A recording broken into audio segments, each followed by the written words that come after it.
Good evening, all you wonderful people. I had to skip yesterday, but I'm here today.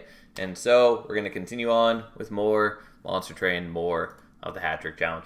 We have only a couple champions left to go. We are midway through Prince. Hopefully we're not going to fail with Prince like we did last time right at the end. But we'll see what happens. Hey, doing Glacier? Good to see you. Hope your Monday was okay. Yeah, it was alright. It was not like the greatest day. It wasn't anything like too terrible. I just had other things going on. But here we are, and we will get into it. We have used up some important things. We have left a lot still. Yeah, we did use up Shielded Wing, but that's fine. We have Brawler left, which should be the easiest one. That said, we used up Bogworm and we used up Aquath. What do we want as the final pyre? I mean, probably Savagery, even though I feel a little bad about using Savagery. But on the other hand, I think we probably just use Savagery. Herzl's Horde is also good, though don't think we really care. And, like, Winged Spirit is not great unless we hit something like Demon Fiend that just has a lot of HP. I mean, obviously, we could also just put, like, Large Stone on something and use that as well. But I kind of want to take Winged Spirit just because it's different. But I think we're going to take Savagery. Yeah, I don't know. I feel a little bad about using Savagery often, but that's fine. Okay, so as a reminder, we need to make sure we actually have Brawler before any of this matters. We do. Okay, so what are we actually looking at then? So we've got Rising Rage, which is not something we'd used before. And we hadn't used Welder Helper, it looks like. And we haven't used Firebrand. Okay, I think none of this is stuff we're not supposed to have. So that's nice. There we go. So, I mean, we're gonna take Railhammer, I think. Though I still really wish that Welder Helper armored up the whole floor rather than only the front target. Nonetheless, pretty sure we're going to take Railhammer. Cinder Salve was kind of nice, but mostly not that important to us. We have a pretty solid start. And we're up against Entropy, which shouldn't really matter in the long run.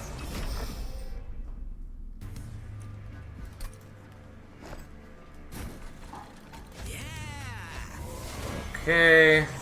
I'm honestly not going to play... Yeah, no, never mind. I will play you out. That's fine. Okay. So.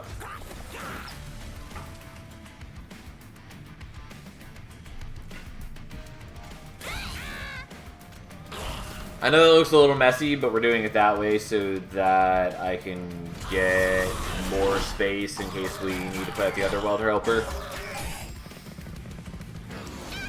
Like, there are a number of problems. Yeah, that's fine. Like, we didn't get as much Valor on the Firebrand, but that's fine. Overall, this is looking real good. And yes, I could have Rising Raged the Shield Steward at some point, but that also would have caused me issues, and I didn't want to. I want the Firebrand in front. Unfortunately, we do leak one guy. Oh, well. Overall, we're in real good shape. I could be torching some of these guys, but frankly, I kind of just want to leave them for my dudes to kill. So that we get the Savagery bonus. Like, it's not incredible yet, but it will definitely add up. I definitely could have been Valoring Prince and then, like, shifting the Firebrand back up. Again, I'm not terribly worried about this. We should be more than sufficient.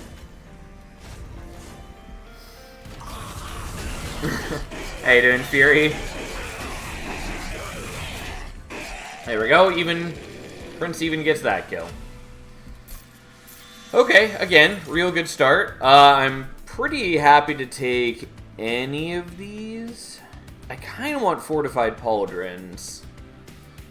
Just because it represents so much defense for Prince, and we do have a bit of damage scaling already, since we start with the Just Cause. We do have Pyre of Savagery, which has already got him up to 17 base attack.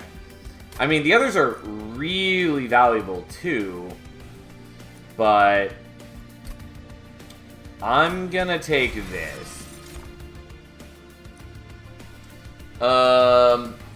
I should double check to make sure I haven't actually used these things, because I totally spaced out. Okay, yeah, we hadn't used that. I was pretty sure we hadn't, but I do need to actually be checking the list. We can't take the Upbeat Warbler. That's fine. I wasn't planning to take the Upbeat Warbler. Could take the Windblade. I might take the Windblade. I'm not that impressed with Windblade, though. I think we'll just skip the Windblade. That's fine. If Divinity were there, I would take that, but it wasn't. So, I am definitely going here, because we don't have any spells that I really care about.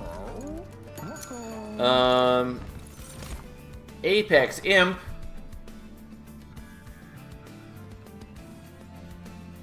I mean, it's really cool, but we're not going to use Apex Imp, I don't think. Also, again, I really wish that Welder Helper armored the whole floor, especially because it would be really nice with Apex Imp. It's still a cool unit, but it is definitely weaker than it was in Monster Train 1 for a number of reasons. Mostly, there's just less ways to armor up the whole floor now, among other things. Also, Horned Warrior was a really good infusion for it. But, regardless. Only Steelworker. Yeah, I mean, there's... I want to say other options. Technically, you can now do things like you can equip Fortified Pauldrons to each of them. Yeah, Luna has Tidal Turning. But, in Hellhorns, it's only Steelworker that affects the whole floor. And I think that's a bit lame. But... whatever. It is what it is.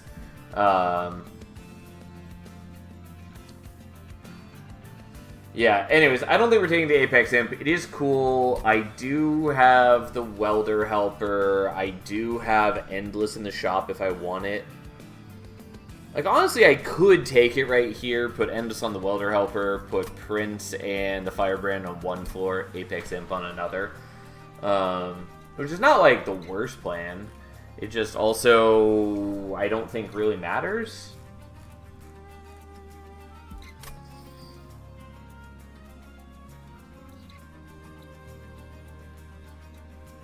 I don't know. I feel like I should still do it. You know what? Fine, we'll take it. I just, I wasn't really planning to do Endless on the Welder Helper, but I guess I will. Woo! Prince time! I'm glad you're excited for it. Yeah, whatever, here we are. Oh, I don't think that was really necessary. What we mainly need is just a way to buff up Prince. But, again, I could pivot to the Apex Imp. That is totally doable. Especially since I also already have Fortified Pauldrons.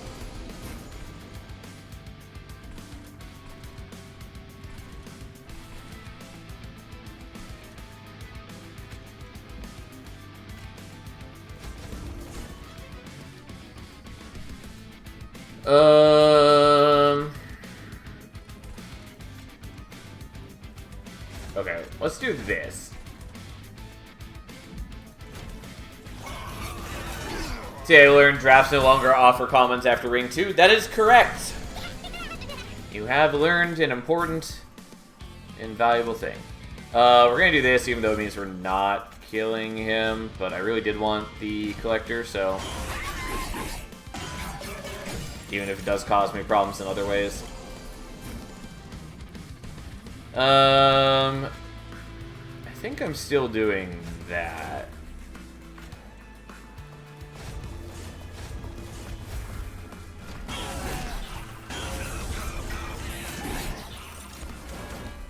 Weird decision, I wonder why. So, there's a lot of good reasons for it. I mean, it's very much just, like, a design decision. But, like, so... and obviously this is just my own intuition because I'm not one of the devs and I haven't heard them speak on it in detail. But... like, a lot of the common cards are positioned to be kind of formational cards.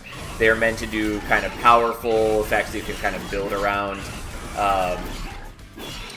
And so having those limited to the first couple rings is good because they help form the core of your deck, and then the uncommons and the rares help, like, round out your deck or offer effects that you're missing from the common pool. And just having the more limited card pool allows them to kind of more tailor those effects. And also, like, when you are more experienced with the game and you know that the commons can't appear after a certain point, it makes the first couple drafts... well, it does a couple things. One, it makes the first couple drafts more interesting in that you know that you have a limited amount of time to see the things from that pool. So, like, earlier we were drafting between Fortified Pauldrons, Ritual Battle, and whatever the other one that I'm blanking on it was. But the point is I know that I only have a couple chances to see those, so it doesn't matter which one of those three I pick. And then later, it also means that you're not hunting for those cards. It means that, like, if I whiff on, like, Fledgling Imp and Ritual Battle early, I know that I've missed out on two important sources of scaling, and so I need to be looking for other options. Overall, I think it creates an interesting dynamic rather than them appearing across the entire run. Personally, I hate Shattered Halo. I like Shattered Halo. It really is kind of dependent on clan combo, but it can lead to a lot of interesting situations. We're definitely taking Ritual Battle here. Like, undeniably, that's what we're taking. Be Gone is fine. Don't think we really care. Pretty confident we're just skipping. I could take the Windblade, but who cares? I kind of want the Merchant of Arms so we can make the Fortified Pauldrons deployable. But I also really want to go here to minus cost my thing.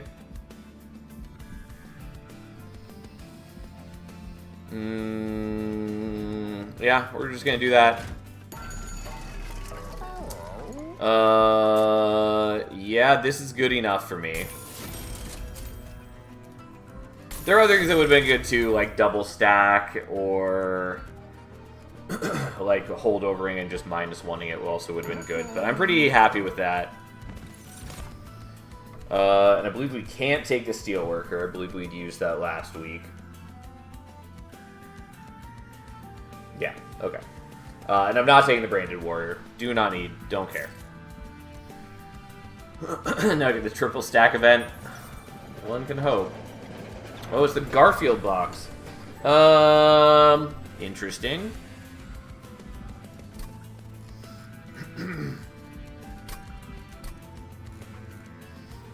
I mean, I could just put, like, Welder Helper, something.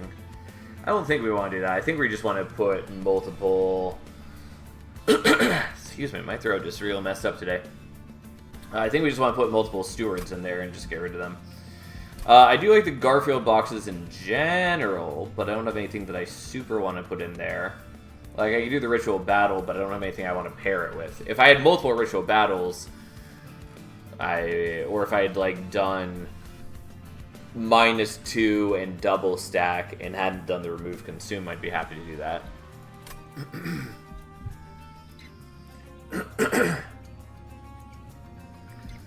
Yeah, we'll just do this. That's fine.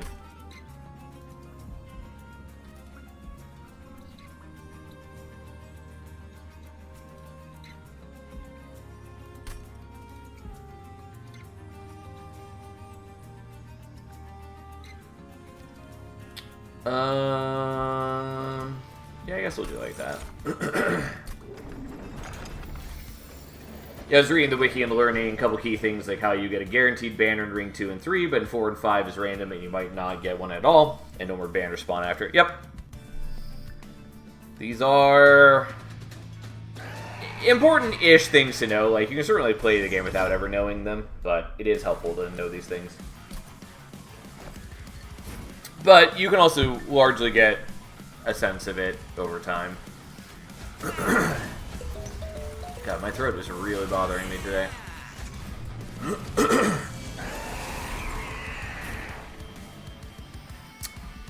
Okay. Well, I don't really care about protecting the box. I guess we're going to do that, and we'll do that. Eventually my throat will stop being a problem.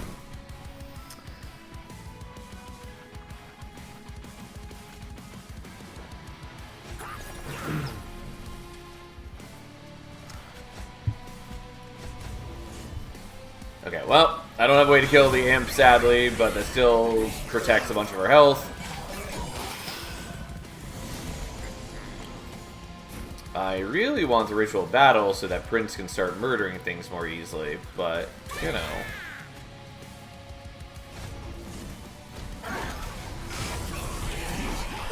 Could have shifted imp to the front, I guess. Yeah, I thought about it, but I wasn't that concerned about getting it killed. And I did want the Firebrand to start taking some hits.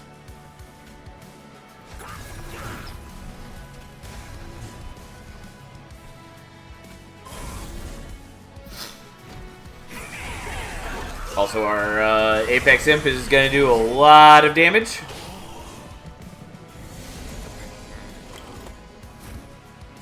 Turns out he is an impressive fellow. Also, I didn't kill the Imp last turn because I wanted it to be around to kill the backliner.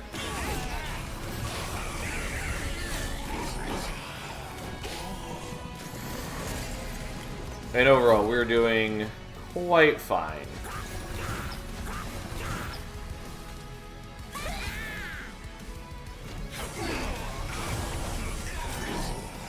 Yes.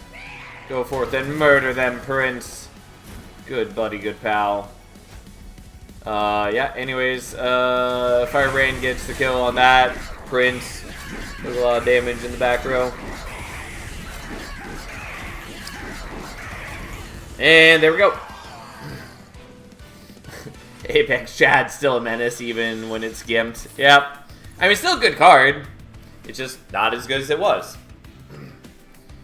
Thoughts on the revealed details of the new bosses. As a reminder, I am on the testing team for the game, so I do know more than what's revealed, so I have a limit to what I can talk about.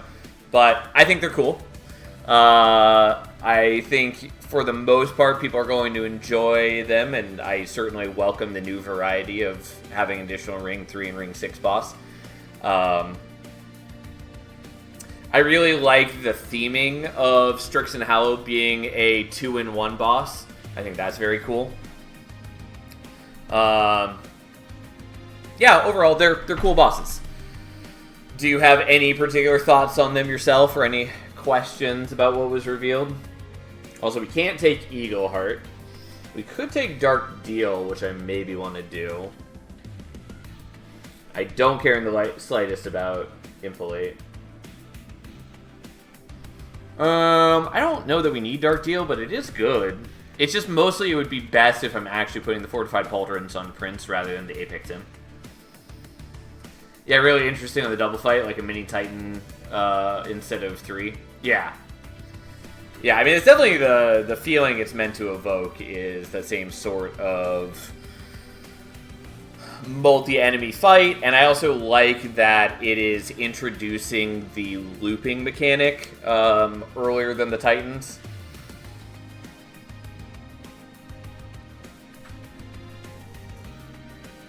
Also, their designs are pretty cool, like visually. Turns out Monster Train has a lot of good art. I do kind of want Dark Deal. You know what? Let's take Dark Deal. And let's skip on those. And then I think we're taking Draw here.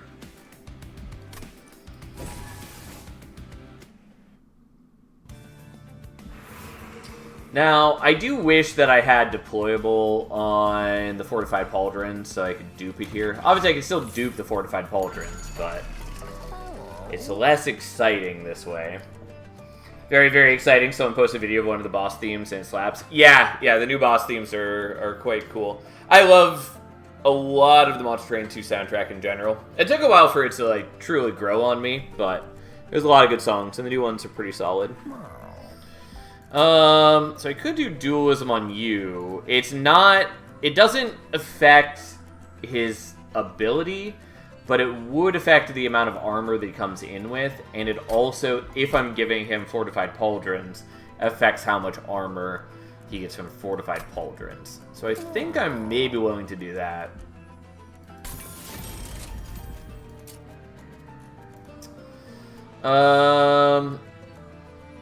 So if we do that, we're at like 185. Could a reroll for 75. I don't know that I really need things. Weren't you famously playing through the almost the whole testing on mute?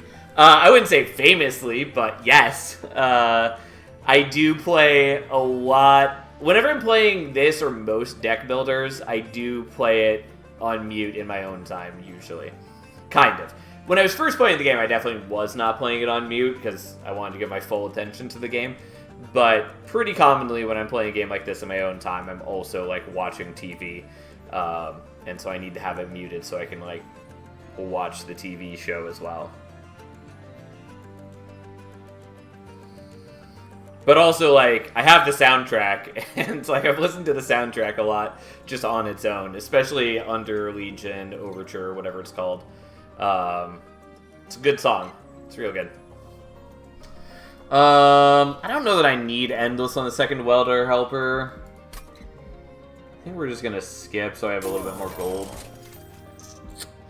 Yeah, it's not exactly what I wanted to see. Could do Titanite on you, though.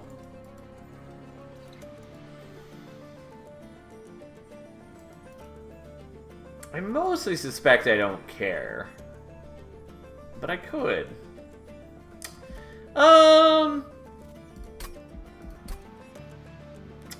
There is another Merchant of Steel coming up. I guess let's wait and see what happens there. Tales of his muting have been whispered across the lands. How dare you? Anyways, we get Brawler 2. Prince now has 3 attacks. It's pretty solid. I really don't need the Rising Rage, even though it's like a really good card. My muting has been greatly exaggerated. Oh, man. So anyways, so here's the deal. I kind of want to dupe the Fortified Pauldrons. I definitely want to dupe the Ritual Battle. I think I'm kind of needlessly splitting my deck's attention. I think right now we're going to dupe the Ritual Battle. I'm going to save a bit of gold. Next shop. Yeah, no one likes Kel. He is truly the worst. Okay.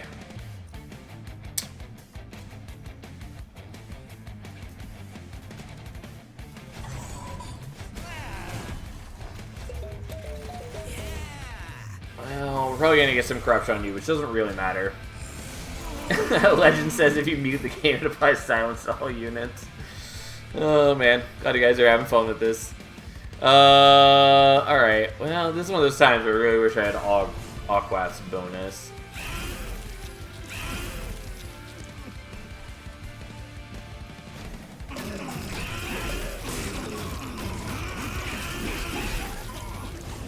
Alright, well, we have a non-small amount of corruption, but that should be fine.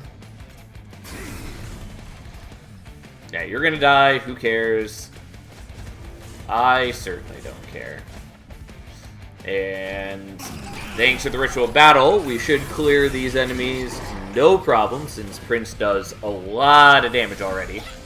I mean, part of that is from the Pyre Savagery bonus, obviously, but also it's partly because he's flippin' sweet. Also, yes, I am not putting the Fortified Pauldrons on Apex Imp. It would still be quite good, but this way Prince isn't going to die immediately to Kel, the worst fiend of all time.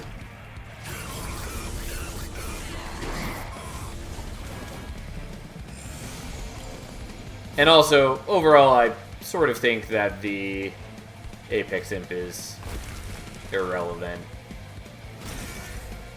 Oh, Kale, how I won't miss you. I think Kale's a cool boss for the most part, and I don't think he's a particularly difficult boss. But yeah, I know there's a lot of people who dislike him. I'm definitely looking forward to the variety.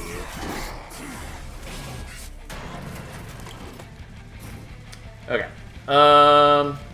Just out of curiosity, can I get away with this? Yes, I can.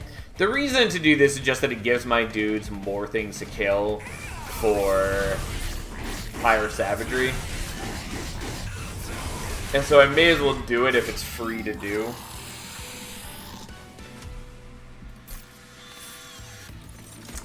I mean, Battering Ram is cute. We don't need it, though, and so I am going to skip it. I'm not going to take Rage Serum, though at least it's better than it is in Monster Train 1. And Inflame is honestly not that bad for me here, but I'm going to skip it. And we did use Cursed Twin Blade. I thought we had. Otherwise, I would take it here. Sadly, I cannot. Don't really need the others. Demonize is fine. And technically, I could use it on Dominion in the Titan fight to speed it up. But we also have Pyre of Savagery, which is the fastest killing Pyre anyways. So we're not going to worry about it. It's an expensive card. I just don't need to worry about it.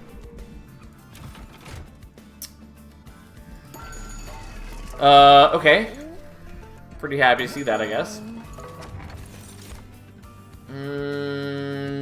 Those are both pretty underwhelming.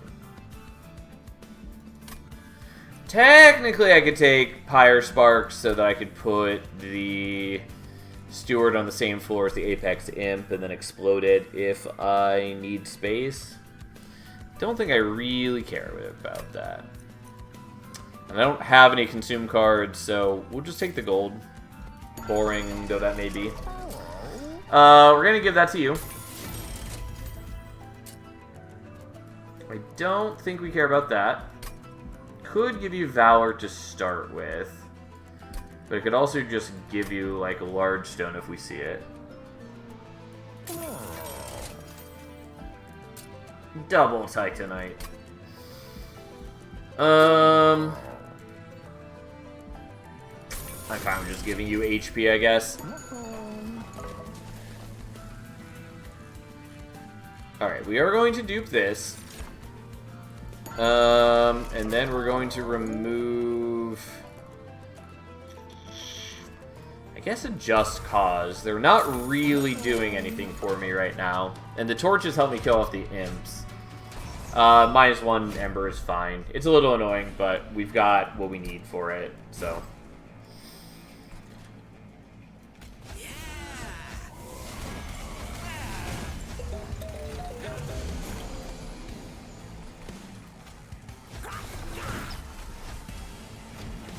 Quoto, woo, exciting! Yeah, pretty much.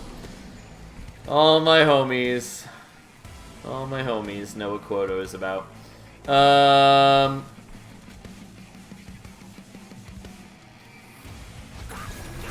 Yeah, we'll just do like this. Whatever shall we do? Yeah, pretty much. Poor Quoto. Unfortunately, we didn't hit the Ritual Battle when I wanted. Well, speaking of, I do get sapped a little bit in exchange, which is sad, but like, whatever.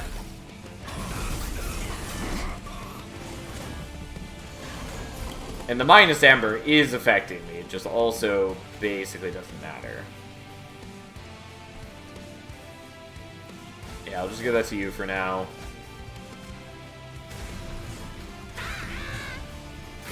We have way more than enough damage output. Like, the Apex Imp is an absolute beast. Prince is hitting for 300, almost 400 damage a turn, even with the sap right now. Like, we're doing okay.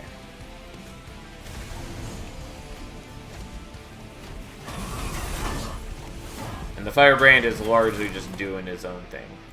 Do kind of wish that we were able to give them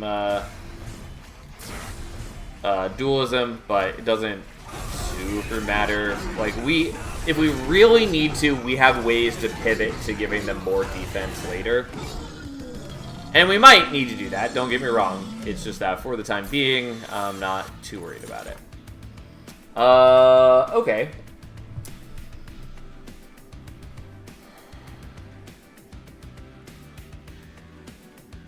So we did use Tiresome Climb. Have not used the others. I think we're taking Important Work.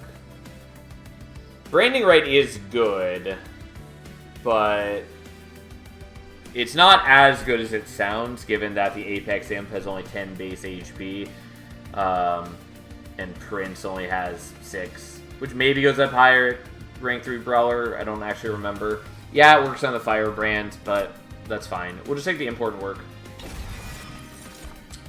We cannot take Shield of Wing. I don't really care about the others.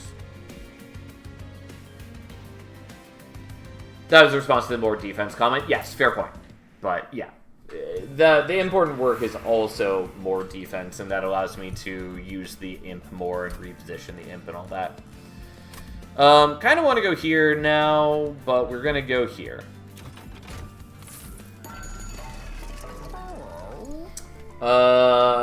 I don't believe we used Zone of Silence yet. I also don't think I care about Zone of Silence here, so we're not going to. And we can't take Void Armament.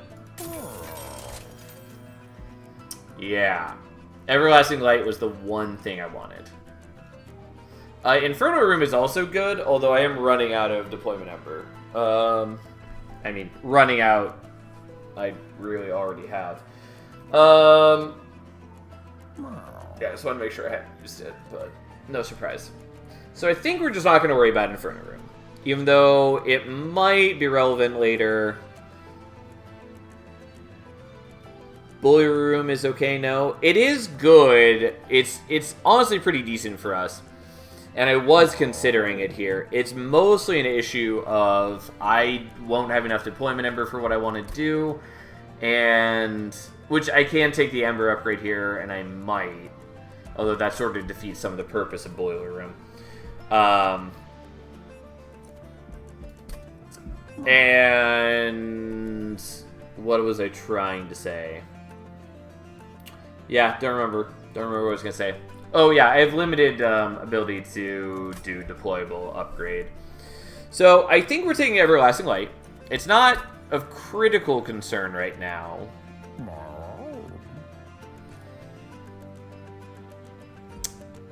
The problem is I want to fuse it to the Fortified Pauldrons, but I also kind of just want to dupe the unfused Pauldrons. So I can give unfused Pauldrons to Apex Imp and play it for 0.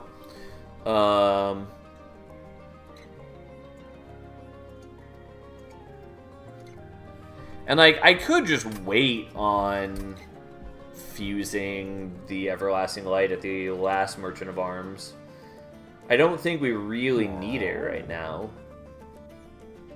I'm not even sure we need it later, but I will probably do it anyways. Okay, so here's what we're going to do. We're going to do this. We're going to think long and hard about whether we care about Inferno Room. Because I've currently got 4 Deployment Ember. We'll go to 6 if we take the upgrade. And so that accounts for 1, 2, 3,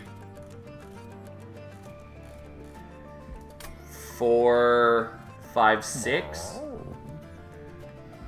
Like, yeah, I've also got the Shield Steward right now, but I can get rid of that easily.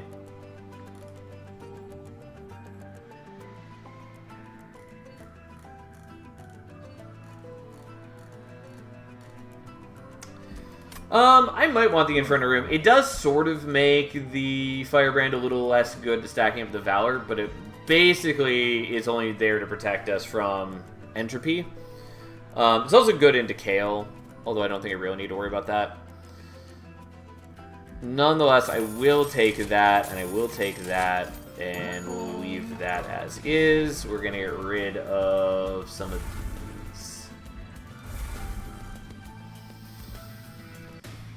Whatever. Here we are.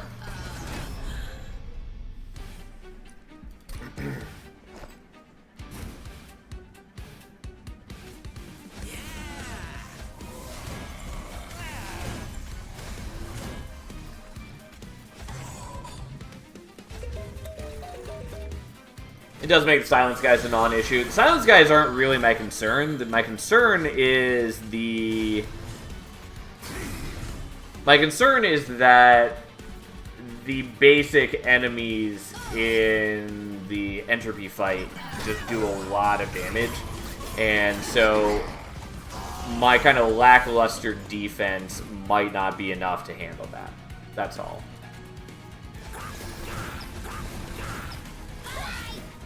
Okay. We should easily handle the Chosen Bastion here, since we do let them leak a little bit, but on the other hand, the Apex Imp exists. So, you know, here we are.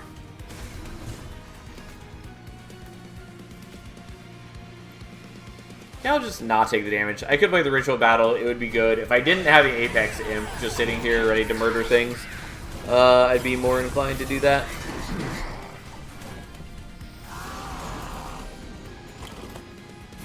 If I had Ashes of the Fallen, I could also even just like set up Inferno Room in Apex Imp's floor, and then just let the Inferno Room kill off the Imps and have the Apex Imp survive it.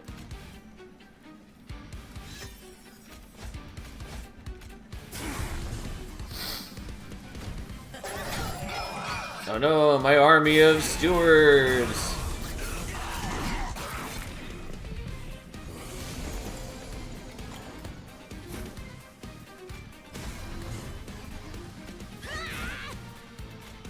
Okay, we'll just keep doing that to you. I guess I'll kill you, because why not?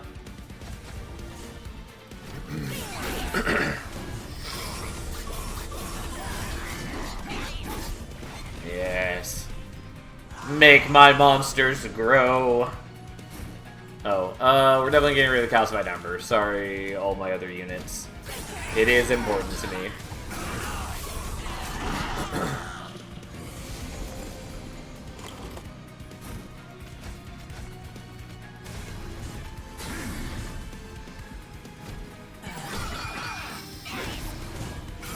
Okay.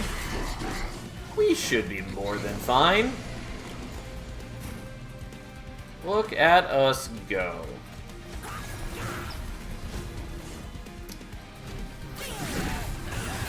Alright, Firebrand steals 1 to the kills. That's fine.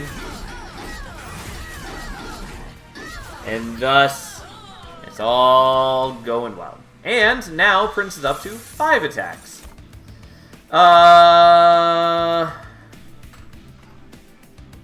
Okay.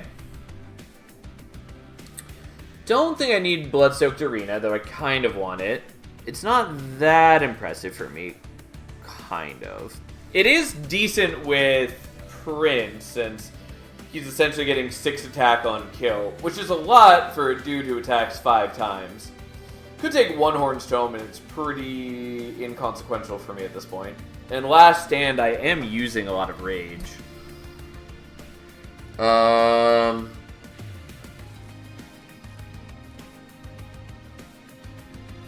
It's just they're also all expensive. Well, not all expensive. I am going to go to a Merchant of Magic, though. Fuck it. Let's get One Horn's Tome. We'll take the Ember for reasons.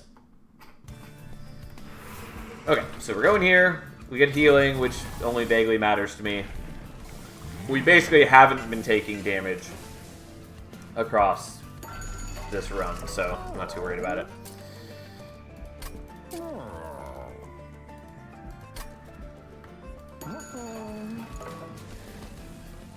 So we're gonna dupe this. We're going to intrinsic that, and we're either going to minus cost it again, or we're going to double stack it. I think we're just gonna double stack it.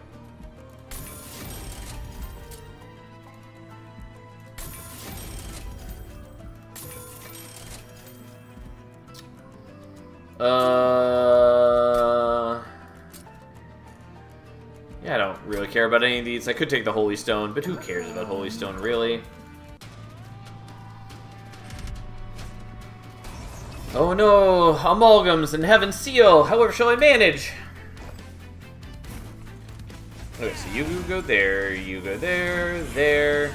I will in the future sort of be giving you the Fortified Pauldrons, but for the time being, you get that because it just doesn't actually help for me to put it on Prince right now.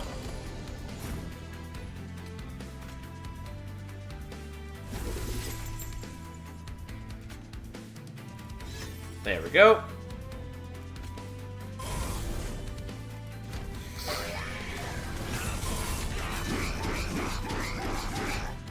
I do need to keep in mind that the sweep dudes are a problem for Prince.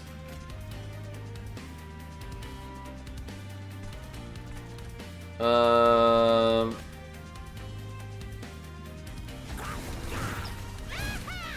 was kind of neglecting that problem. You know what? We'll reduce how much damage you're taking.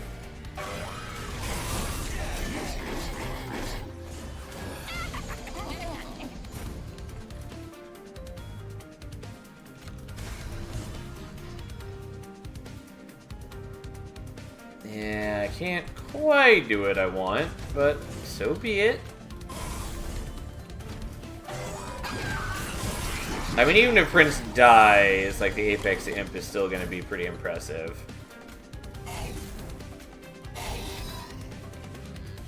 Yeah, this is the issue.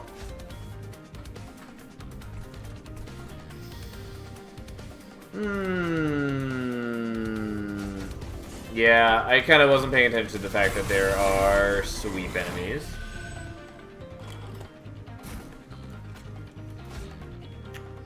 So we're on to the backup plan.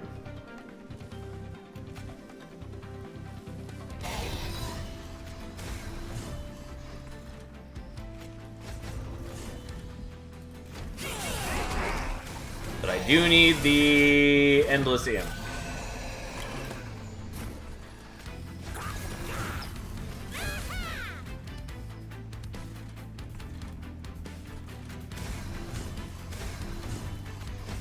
Well, whatever. I'm probably gonna take some damage because of my hubris. I mean, I could just restart the fight and, like, you know, not let Prince die.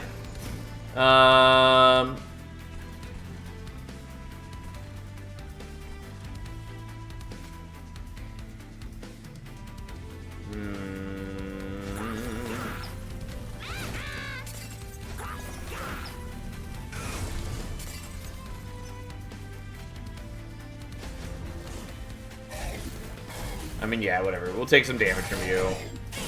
We'll pay the price of my sins. I'm at least killing the other amalgam on bottom floor here. Yeah, I take 18 damage. It's fine. I can handle that, even if it was a mistake.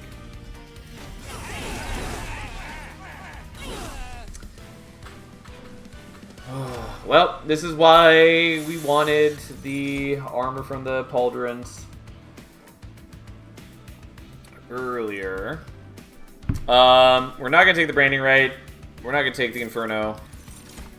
Can't take Shield of Wing. Not going to take the others. And here we go. We're going here. We don't heal, but we should have enough HP. That'll be totally okay. Too late for Lightstone Casing. Captain's Halo is fine. Unbroken Horn is cute, but I don't think it matters. Well, Weapons Cache doesn't matter for us. But what we're going to do is we're going to make that deployable. I should have looked at the rest of this first. I totally spaced out that I meant to look in case we saw Dante's Footstool. Ended up not seeing it, so that's fine. Does Split Anvil matter to me? I suspect the answer is no. It matters turn 1. I will take it, nonetheless. Although I could be using that gold for other things. Okay, so we're merging you and you.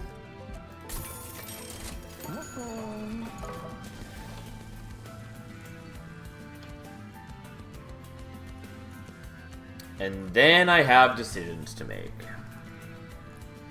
Do I want to dupe the important work? I think maybe. Yeah, we'll do that. And then let's get rid of you. And let's get rid of you. I think overall we should be fine.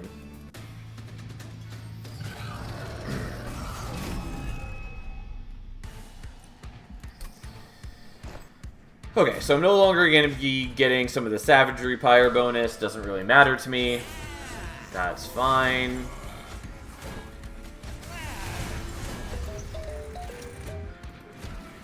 If Jack in the Box gave units that spawned the upgrades it was given, would that be broken or kind of fun? It would be broken. The only major change that I want to see for Jack in the Box is I want it to give... I want to spit out the units in the order it puts them in. That's what I want.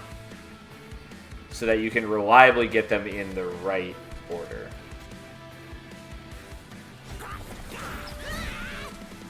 Unhelpful.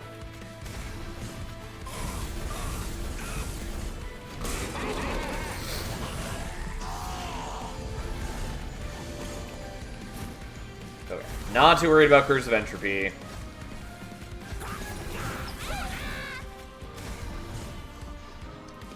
Even with all the sap we've got, Prince still hits for an absolute ton.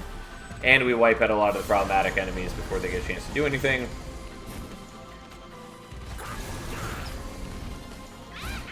Just need to make sure we don't hit the Apex Imp with the important work, as that would be bad.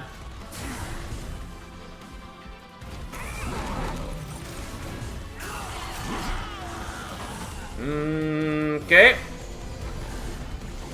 But again, this is why we wanted Inferno Room, is mostly just because these guys already hit for a lot. And, like, I do have Valor stacking up, but it's definitely easy for things to kind of get out of hand in this fight. I do get Valor stacking up additionally from the Everlasting Light, but I need things for Prince to attack into for that to really start working. And so the Inferno Room is mostly just to help smooth things along.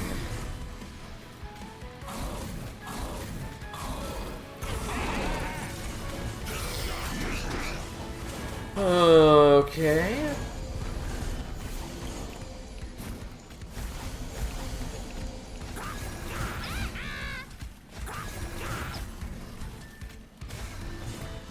Yes, hit him for 1,000. And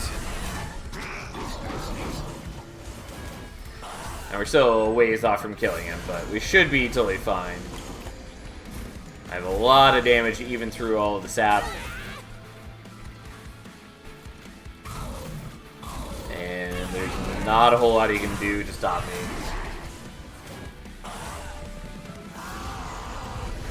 Alright. It should be pretty simple.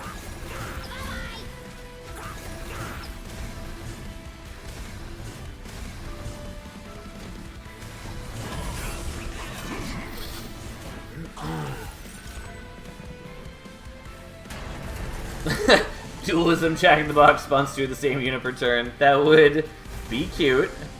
for sure.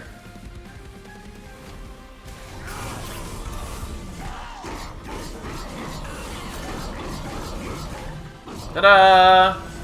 Exciting stuff for exciting people. Anyways, other than that one fight where I let myself take a bunch of damage from the escaped amalgam, you know, this has largely gone pretty well. Even if we didn't have Pyro Savagery, I still would have had plenty of damage scaling. It's all going pretty well.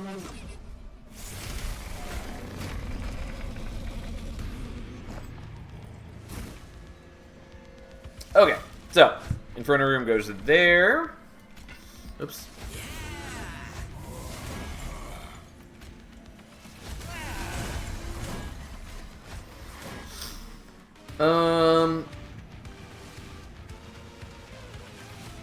I think honestly we're just gonna put the Jack in the Box there.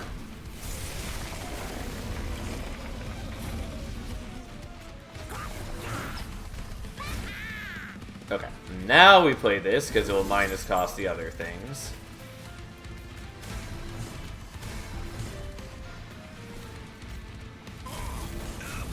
And we'll just start giving you some Valor. You do take a tiny bit of damage, who cares?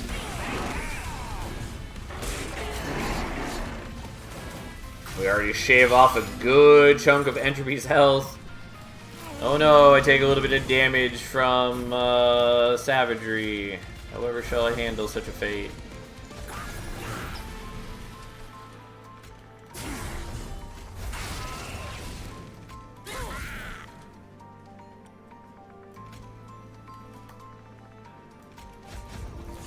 Alright, do a good chunk of damage to Savagery now too. Pyro Inferno cuts out all of the annoying enemies there. So don't have to worry about Scourge cards or any of that nonsense.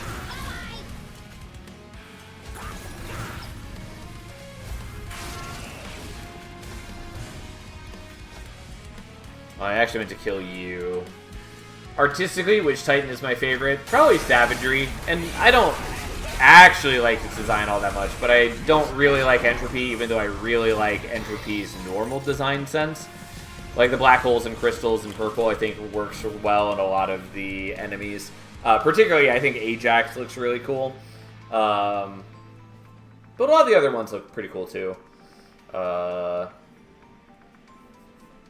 will say Yoriel, who is one of the Savagery Blessed bosses, also looks really cool. Like, I don't think they're ever gonna do it because it would cost them a lot, but like I'm a person who has a lot of like artwork in my house, and I really want like new artwork that I could like frame for Monster Train 2, but I don't want art using the in-game look. I want them to like commission an artist to do like a special like art piece, like art prints, but have it be new art. Anyways, I would love to have art of like Fel fighting Yoriel or Ajax or something like that. That'd be such a cool thing for me to frame on my wall. Anyways, that aside, probably Savagery. I don't like the way that Dominion looks. I mean, it works well for like an alien horrible monstrosity. I don't know why he has to have all the hairs on his body, but you know, that's a minor thing. You don't want to print a JPEG from the wiki, so much hate. Yeah, I mean, it would work just fine. And I do like a lot of the in-game designs, of course. But it would just be a lot more special for it to be something... For it to be something new and not seen in the game.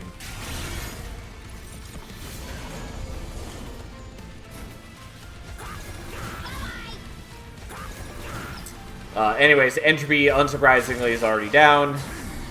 Savagery is about to follow, and then we just have to play the Dominion waiting game, but that's also going to go pretty quick.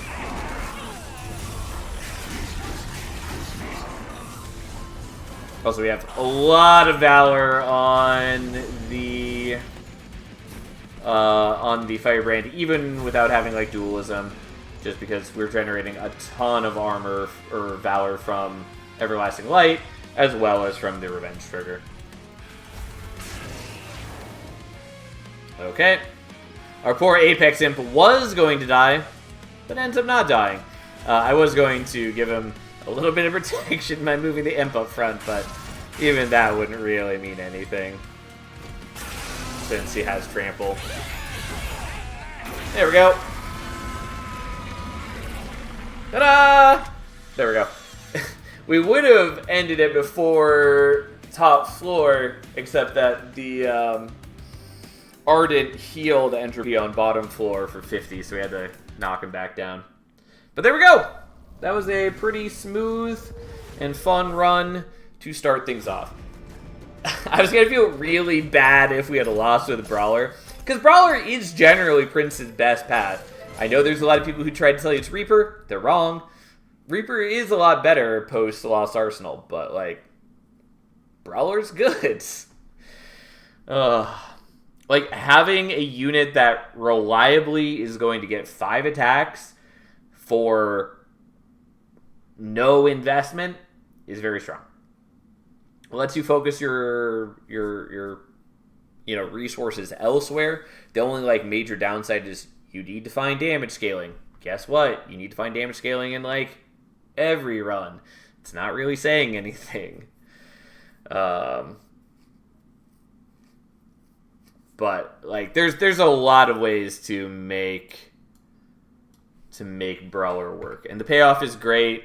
I know people try to complain that he's awful early game. I think they are substantially overestimating how difficult early game is in general, and B, how difficult Brawler has a time in early game. But whatever. Here we are.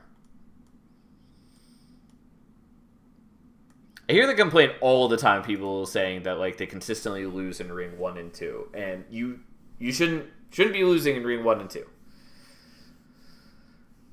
Shouldn't even be losing in Ring 3 most of the time. But, whatever. So who's going to be last? I'm pretty sure we're going to do Lion's Mane last. And we're going to try Wildenton again here. And try to, recover from our shame of the losing with him before. That said, we need to decide who we're pairing Wildenton with. Last time we did Stygian, which worked okay. I think we'd probably have a better time pairing with Banished. But I don't really want to do more Banished. Would be pretty decent, though. Losing 1 and 2 with Luna seems very normal to me. You should not be losing Ring 1 and 2 even with a Luna. Pyreborn? We're definitely not doing Pyreborn. I absolutely hate Awoken Pyreborn. Is one of my least favorite clan combos.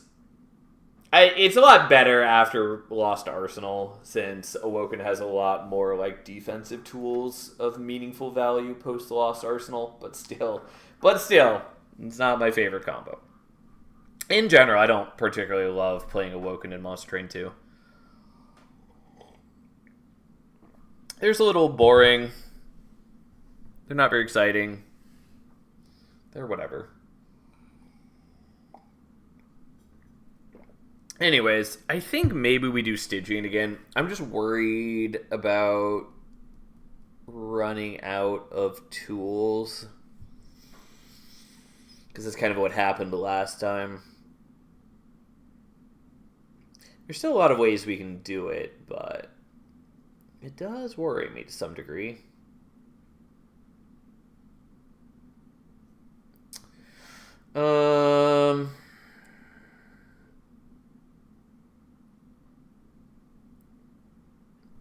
Both plans for last, not a botanist, huh?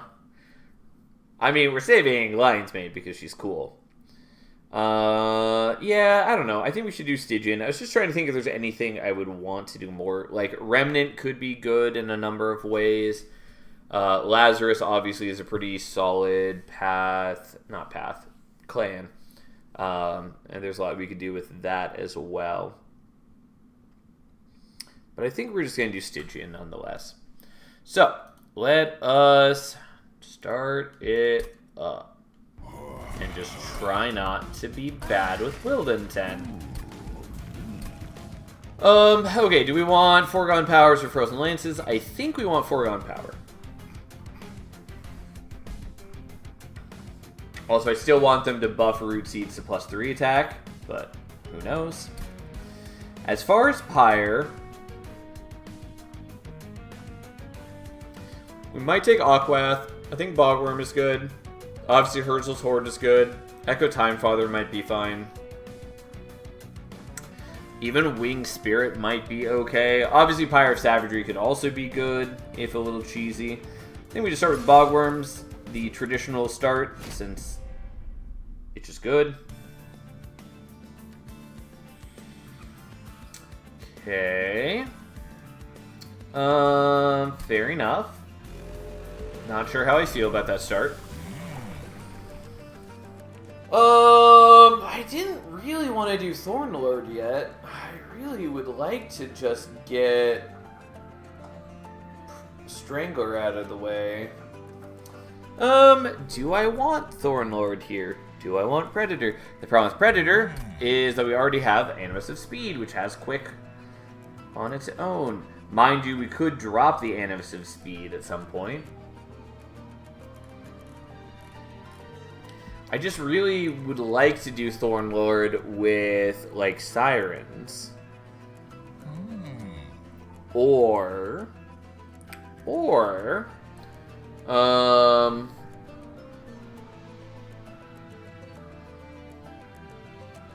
to get, like, Vine Mother, but the chance that we get Vine Mother is very low. I guess let's take Thornlord, maybe. I don't know.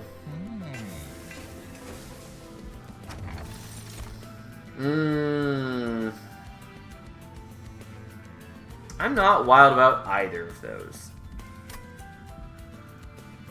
I'm gonna skip. Wondrous Talisman is fine. I probably should be taking it here, but we're not going to. We're just not going to. I will say extra capacity would be really nice.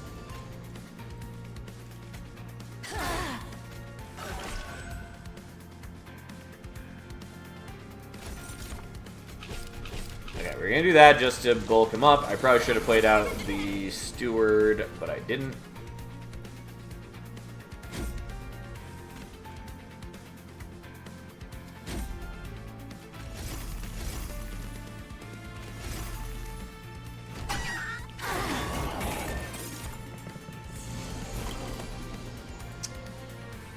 Yeah.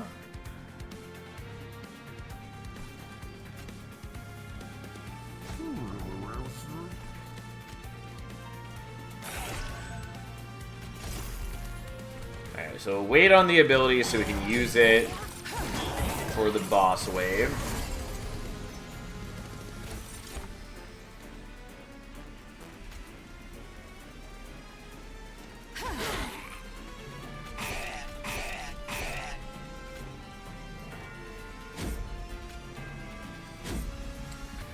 Well, we're not quite killing you, which is a problem. You do wear off some of the rage, at least. I'm going to take a little bit of fire damage. Yeah, and then we have the Mollusk Mage for that. Which worked out okay.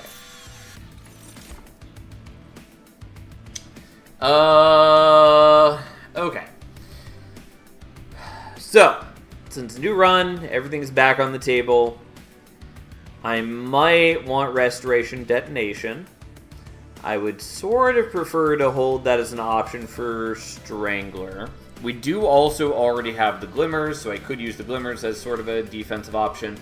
Especially if I start putting the Mollusk Mages on the floor. So like that all is okay. I think we're skipping that. Do I want Helical? Maybe.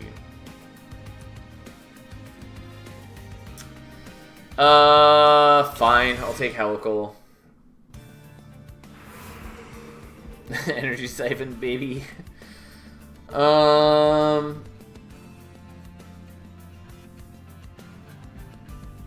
think we're going here.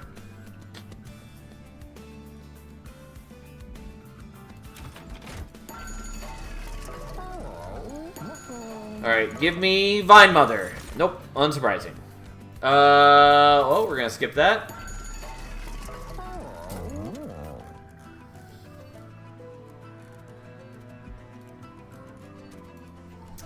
Could do this. I don't hate that.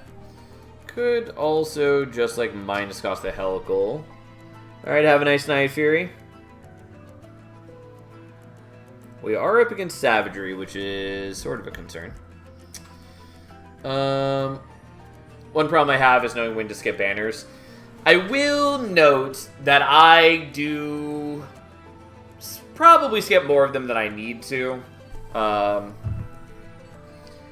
And in general, I tend to still play mostly just single floor setups. But single floor setups are still very strong in Monster Train 2. I base my decisions a lot around what I plan to do with Deployment Ember. Because I typically like to only have units, other than, like, you know, non-banner units. I tend to like only having as much, like, units and equipment as I can play with my Deployment Ember.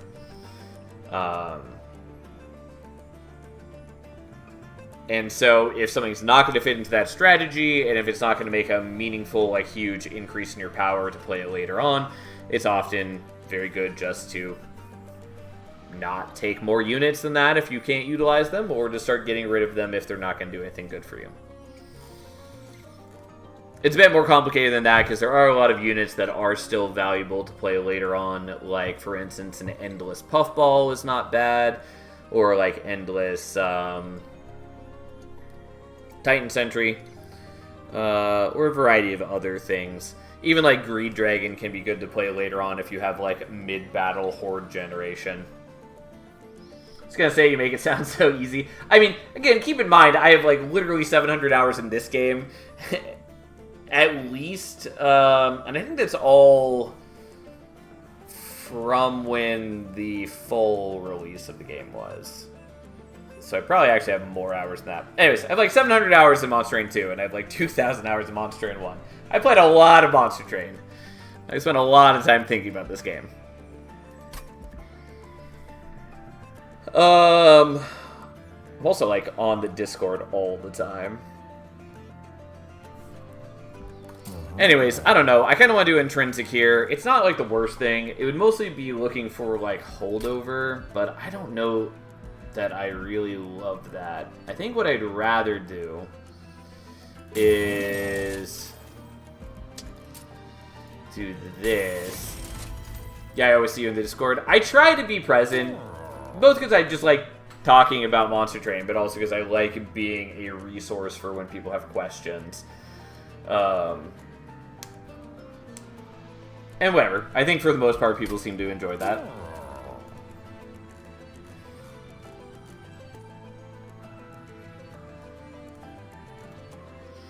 I kind of want to do this.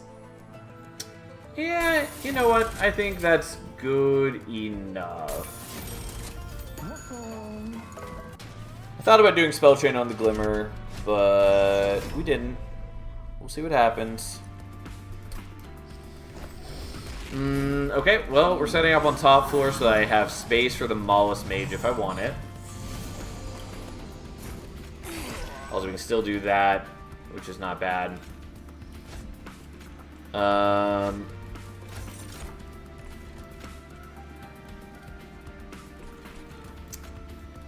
I'm gonna do this here. It would be nice to get damage on him, but I can also kill him with, like, the Helical Crystallis and all that, and I really do just want to be building up some power on, like, Wildenton in the long run. Yeah, we'll do that, even though, again, I am missing out on playing any of the cards on top floor, and I didn't stop them from generating a Blight for me. Oh well.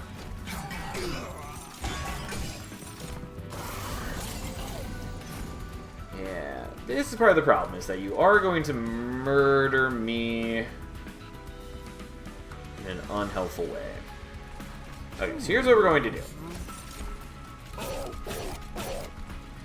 You'll get a chunk of damage. I was really hoping that I wasn't going to discard the Foregone Power.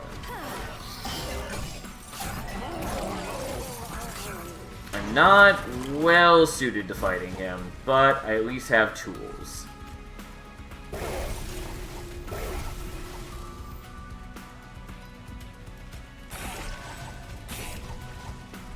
Okay, have some more Frostbite.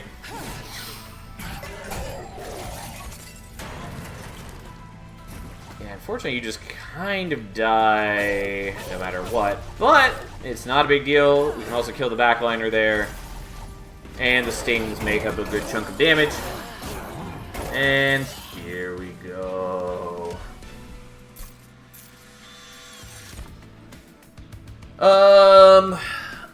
I don't think I want to steal an answer.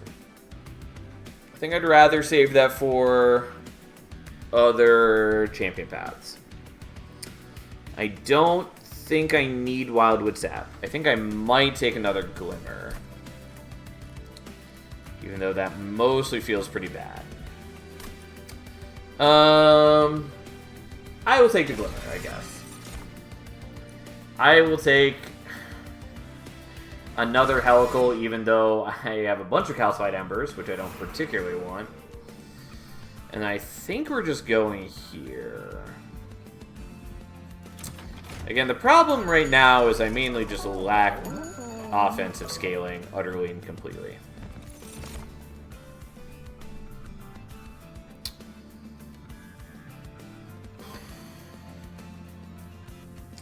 Could take the Husk Hermit. Doesn't work very well with what I'm doing, though.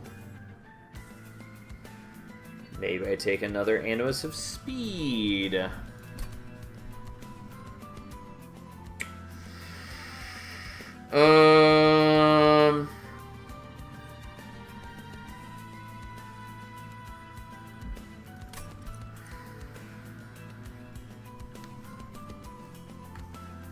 Maybe.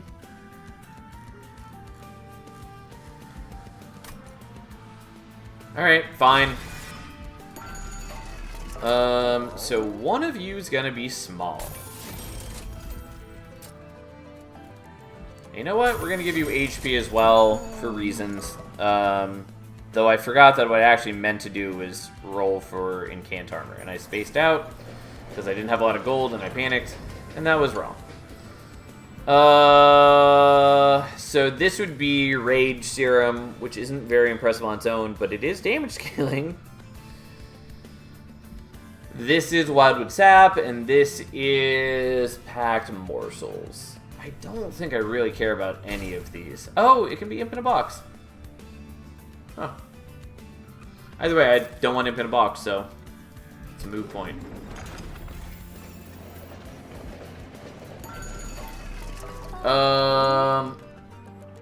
Yeah, I should have done Incant Armor. I spaced out. That's fine. We'll make it work. It was largely a mistake, though.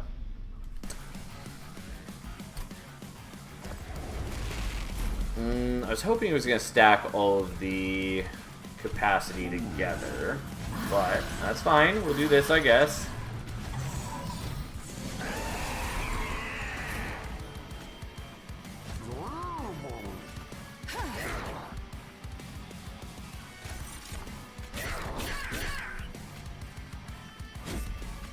Ah, why couldn't it cooperate? Either way, we do a chunk of damage to him right here. He gets a little bit of Frostbite on him. Yada, yada, yada. I don't really care about Pyre Hunter. It is the Archeon that I fear the least. My level of concern is pretty minor.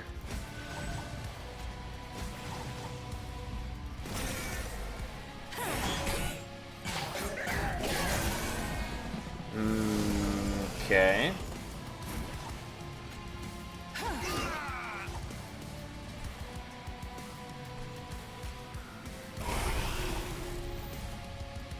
Yeah, I guess we'll just do it like that.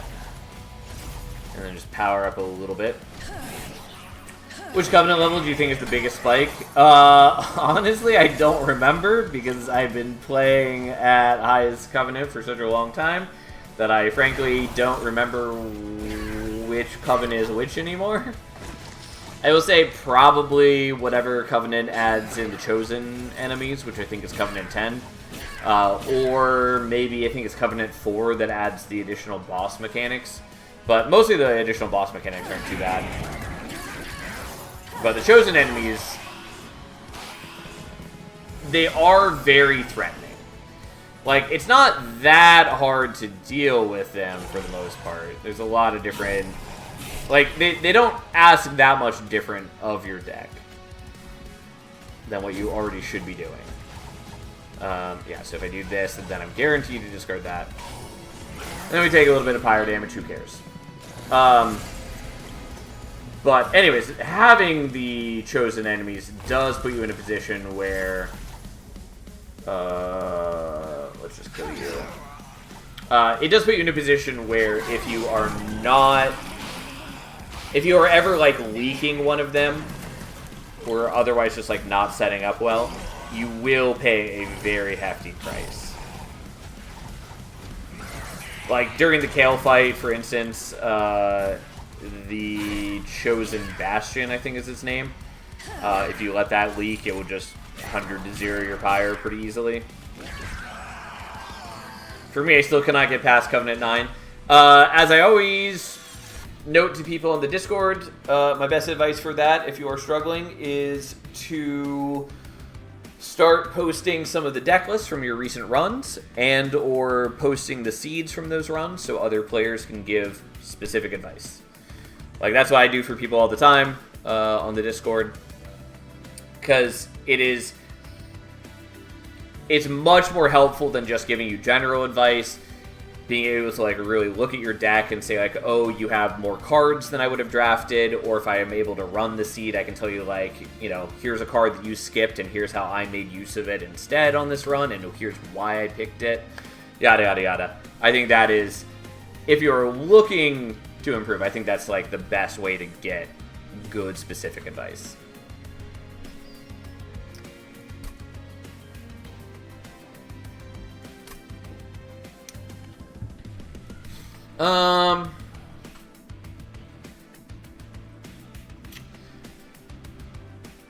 I might want Ancient Synergy here. I kind of want Channel Song as a way that I can pull out the Mollusk Mages early, because they might actually become a major part of my deck. But Ancient Synergy is also pretty appealing. I think I'm gonna take Ancient Synergy. And we're taking Ember. Hopefully Bogworm Spire cooperates on the capacity. I can always take more capacity if I really need to.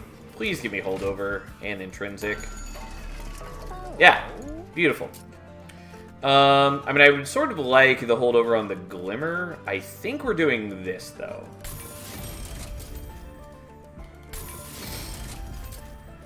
Because that does just make my life a lot better.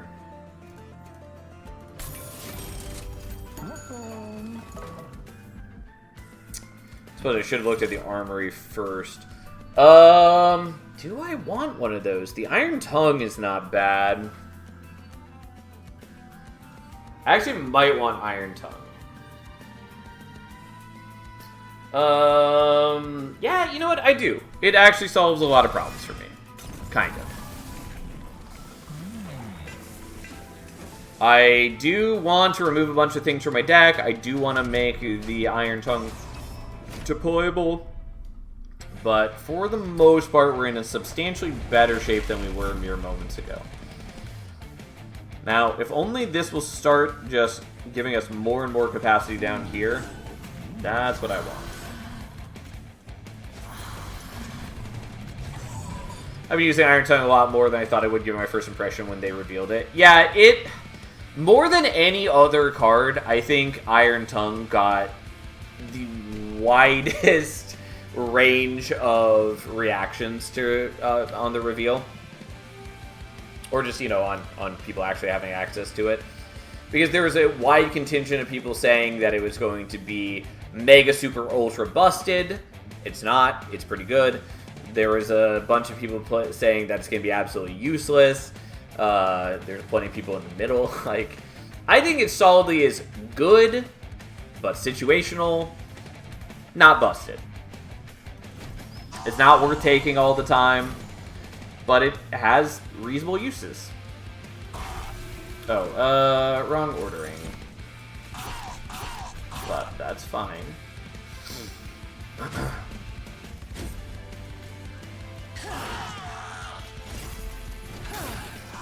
Thought it was gonna be hot garbage. Glad to have been proven wrong. Yeah, I was a little skeptical when I first saw it, but it's pretty decent.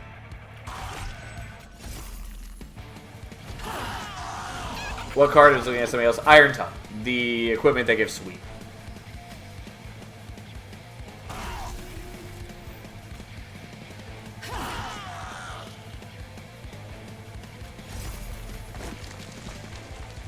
Well, I wish that Little Insensibility was ready that turn, but that's fine. Okay, so now this should be a lot more impressive. Unfortunately, still can't do the other things, but we can do this.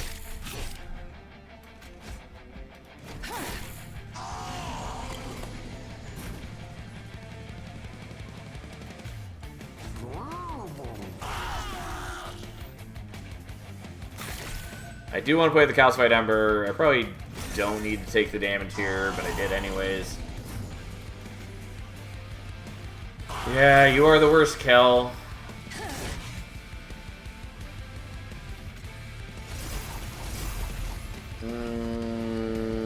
Yeah, I did kind of neglect the part where I'm not at all ready to deal with Kel.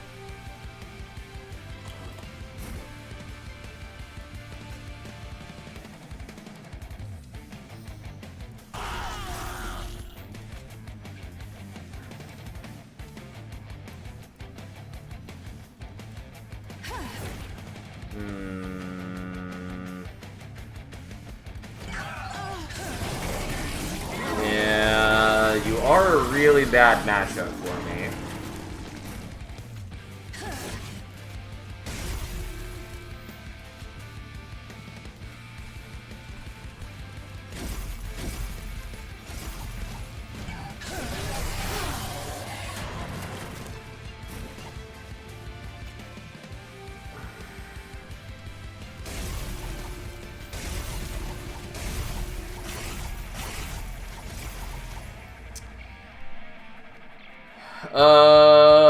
Do I survive this?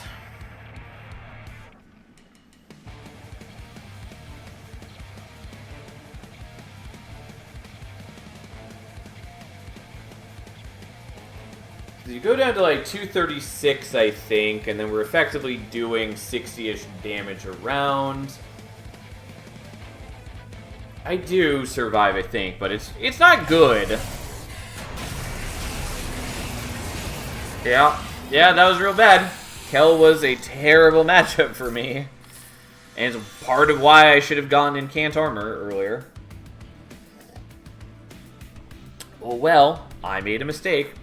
Awakening Thicket is kind of nice, but I think mostly doesn't solve my problems. Problem is, like, I don't think we're going to be able to win with this at this rate. There's a lot I can do to make things better, but it's just not enough. I think we're skipping. Someday I need to master Spreading Spores still. I'm gonna skip that. There's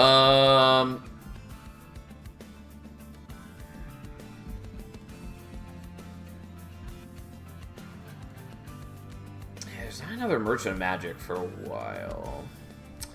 So I kind of want to go to the right and dupe the Ancient Synergy. Also kind of want to go here and put Incant Armor on something so I can get around my shame. Might just want to do that. But I think Incant Armor sort of matters less in the future. I need to go here. Or here. Okay. I guess we're going here. We'll find out what happens. I could endless, like, a Mollusk Mage for the future. That's not technically the worst option. I really don't want to, but it is not without merit.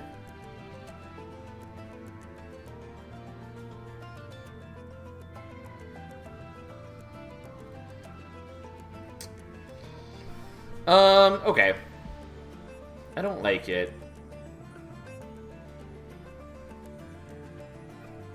Am I really going to do that? It seems so bad. It's technically an option, though.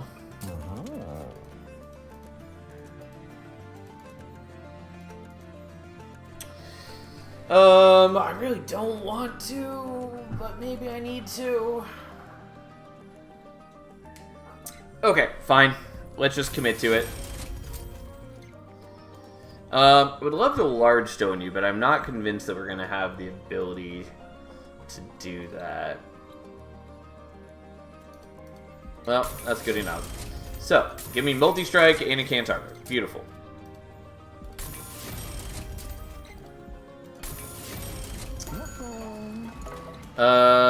Give me an event upgrade. Not what I had in mind. I mean, Dominion's Eye is a bit annoying, but probably worth it. On the other hand, Dominating Authority is also pretty useful for me.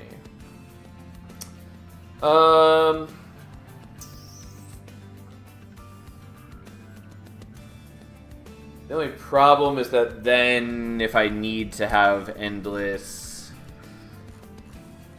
Mollusk Mage, I won't be able to get him killed, really. And I have no way to shift him up front. Well, it's cute, but we're going to do this.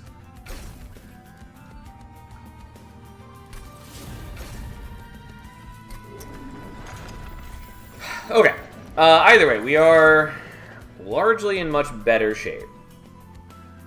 Could take the weapons cache. I think we're fine with just taking Iron Tongue. As in, using the one we already have, not taking an additional one. Could take Stasis Crystal. Really don't want to take Stasis Crystal, but it's technically an option. We're gonna not do that. And it is sort of helpful to have Stasis Crystal available for later. Okay.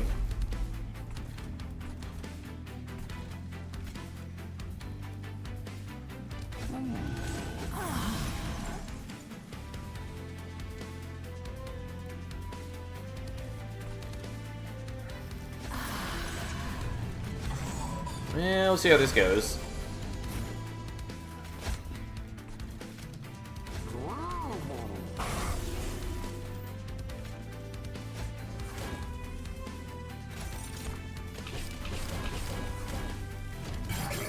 It's a bit of a waste of the stings, but I think that's fine. Yeah, especially since I have holdover on that and all.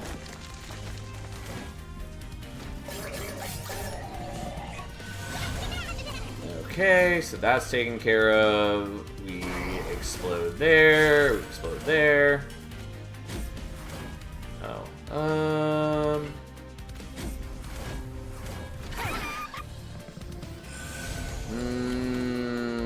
Okay.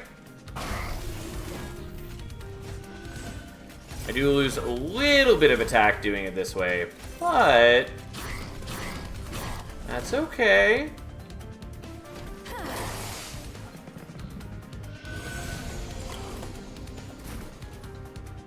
I really want to get rid of the Calcified Ember. But if I do it now, I won't draw back into this stuff for a long time.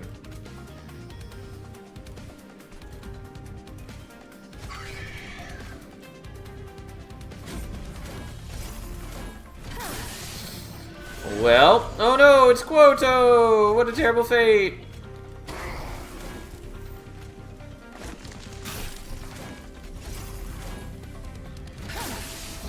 Someday I'll get rid of the calcified embers.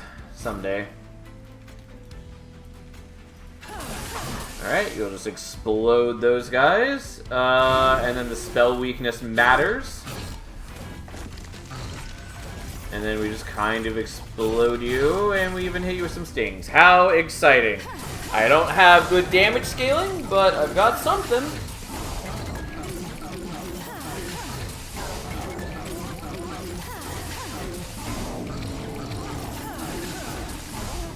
And there we go. Even with a mediocre deck, Quoto goes down relatively easily.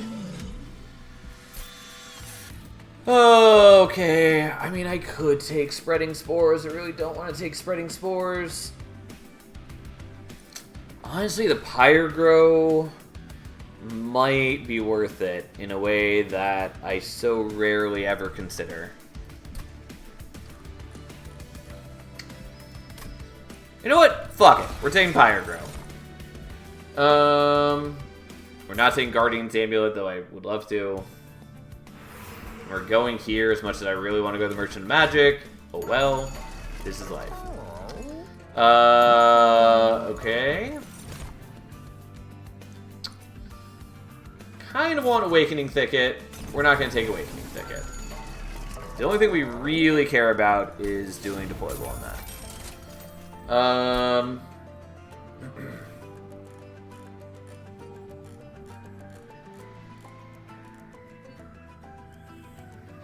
was just debating if there's anything else that I, like, want to do. I think the answer is no. Because I don't think there's anything that I'd, like, really need to combine the Iron Tongue with or whatnot. Fortunately, I don't have as much capacity as I would want on bottom floor, but I do really want to be on bottom floor for Kale specifically. Like, it matters a little less because I have... Whoops. That's fine. I just should have done on Wilden 10's floor for the Encamp bonus.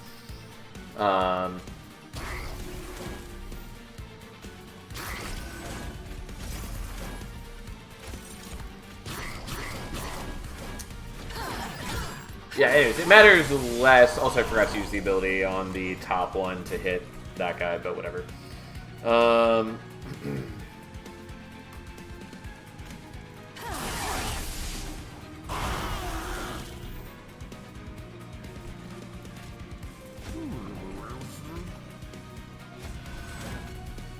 Okay, we're doing like this rather than playing him on bottom floor. We're going to leave capacity open for the other one.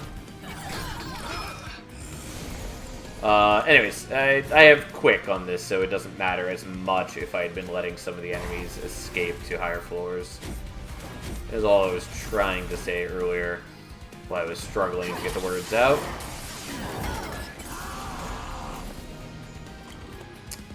Again, the big problem is I have bad defense. I mean, like, I've got okay elements to my defense, but ultimately it's pretty bad.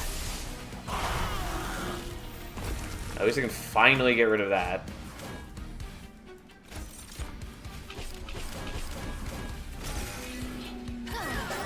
If only Wilden 10 himself had Incant Armor, that would improve my situation.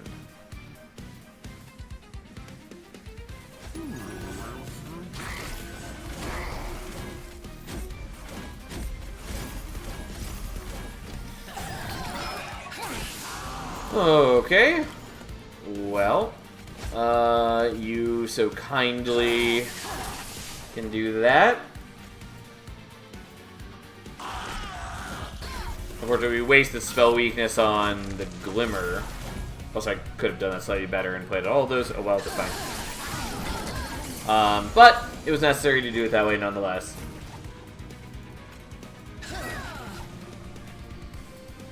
Okay.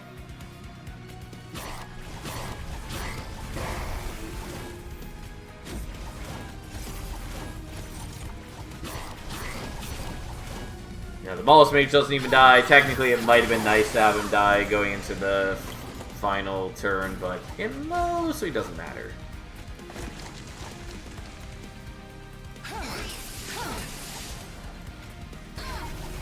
And that just does 300 damage per hit, which is nice. And there we go.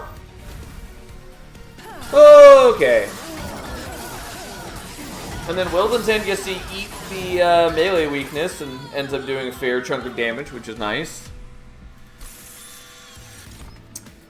God, do I want Cycle of Life? It kind of is defense. It's not enough defense, though, I don't think.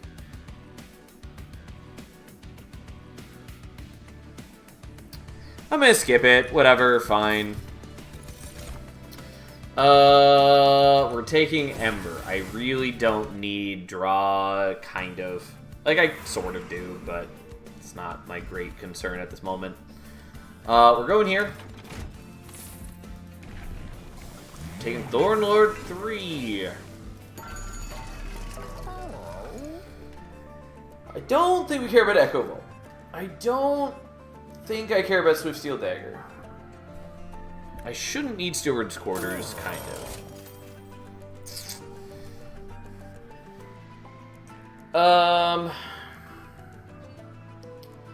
Okay, so we've got some vaguely interesting options. First off, I could take Frostpiercer to combine with the Iron Tongue. So then we're outputting a lot of Frostbite every turn. Which is honestly maybe worth it. The Meat Shield or the Awakening Thicket also help with the general keeping Wildenton alive situation. Also sort of is nice for other things. I think maybe I need to take Awakening Thicket, though again I'm running into maybe Ember problems. Well, I've got 8. Like, it's a lot more than I'm giving it credit for.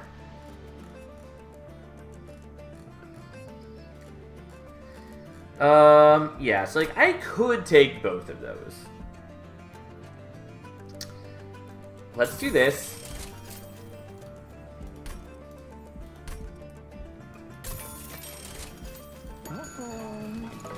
Just couldn't remember if there's like an armory or something out here that I should be looking at first. I'm not wild about this, but I'm gonna do it.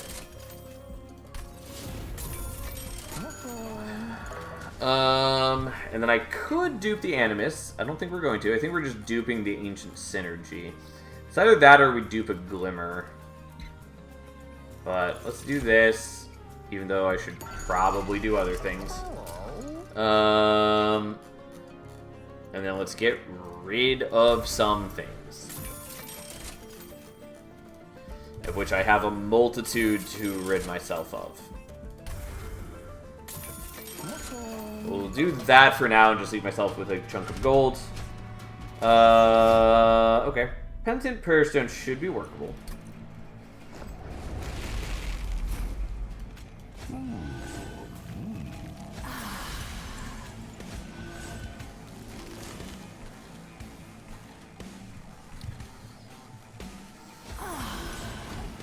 Okay. Well, how dare you?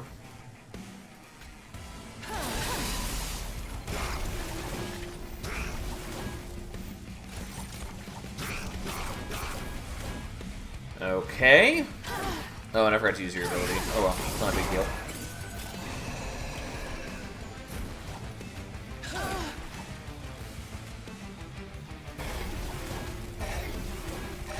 Well, we're doing it. Unfortunately, I can't buff your attack with Root Seeds or whatever, but that's fine. God damn it. I should... If I'd use your ability on first turn, I could use it now to get that. But I can also do that, even if it feels really bad to have to do that. Whatever, fine. So be it. I mean, this is working well for now, it's just that it has problems in the future.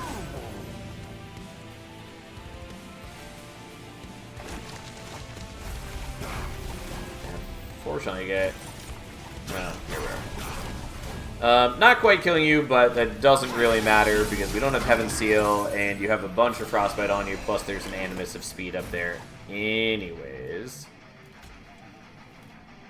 Yeah, this will be back up in time for the boss, so let's just do this now.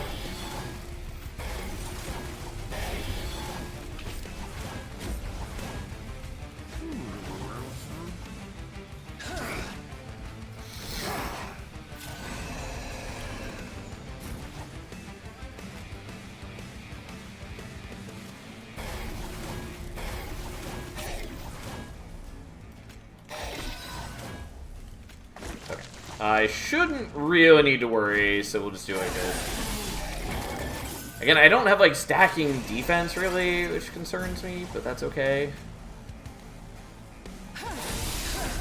Okay, there we go. Unsurprisingly, that's enough. We don't fuck around with other things. We don't want to make a Thane worse.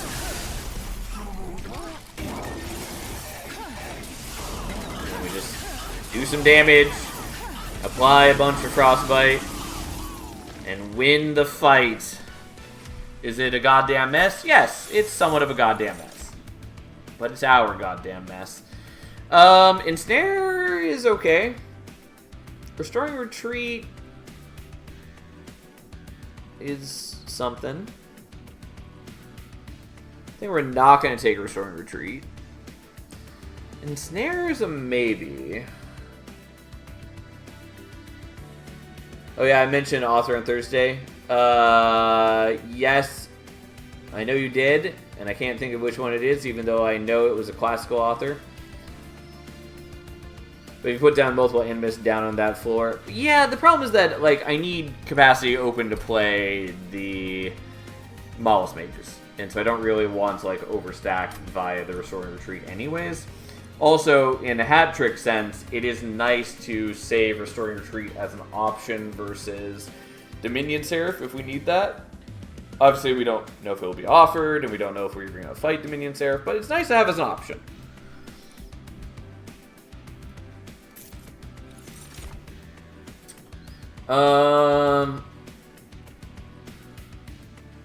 End up picking up the first book of his Children of Time series. Damn good read so far. Glad you're enjoying it.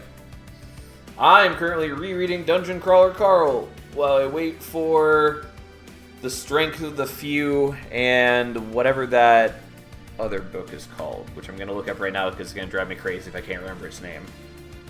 A Judgment of Powers, which both come out in like a week or two. Oh, it's the Spider book. I do know that book. I haven't read it. But I know my friend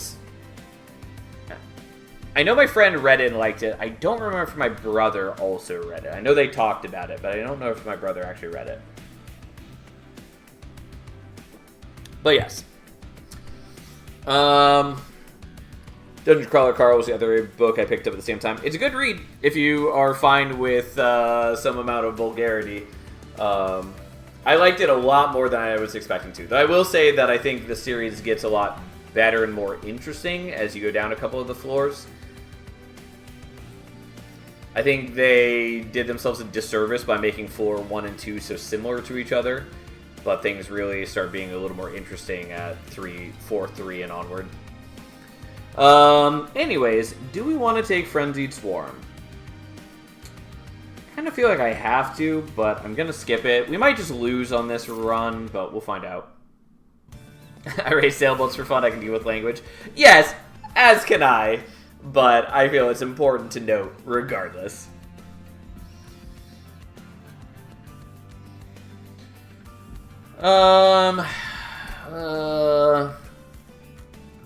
Yeah, like, let's go here, I guess. I don't know what I would really want from Merchant of Arms.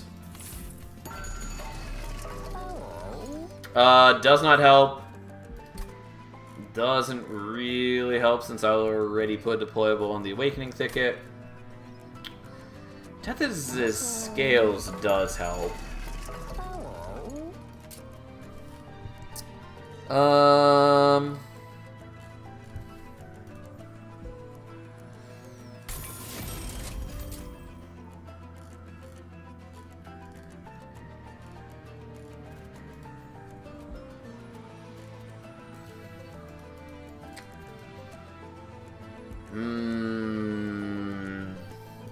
do it like that, I guess.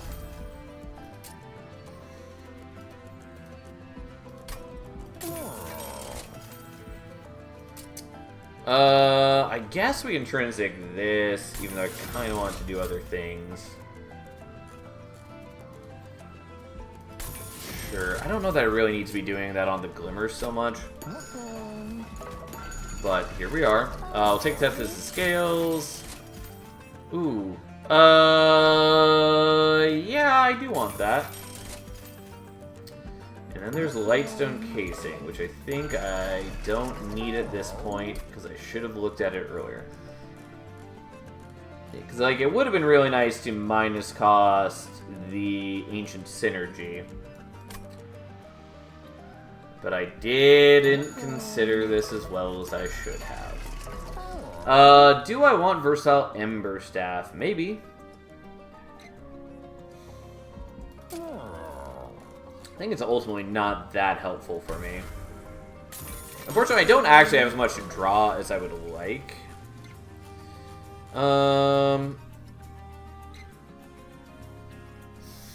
Could dupe the Mollusk Mage, which is honestly not the worst. Could dupe the Ancient Synergy, but I'm gonna have Ember problems with that.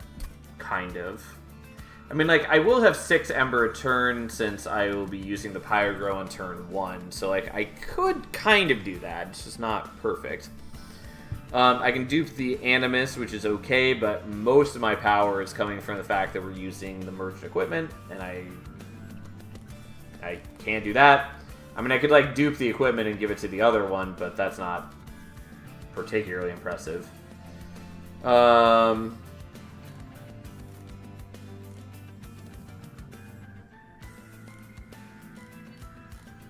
I don't know, man. I was also thinking about duping the Pyrogrow, but I don't think that's particularly necessary here either.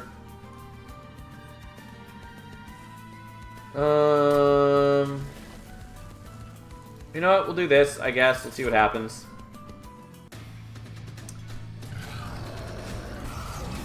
Okay, so I could set up on mid floor instead of bottom floor, but I think we want to do bottom floor. Although I really wish that Bogworm Fire had cooperated better.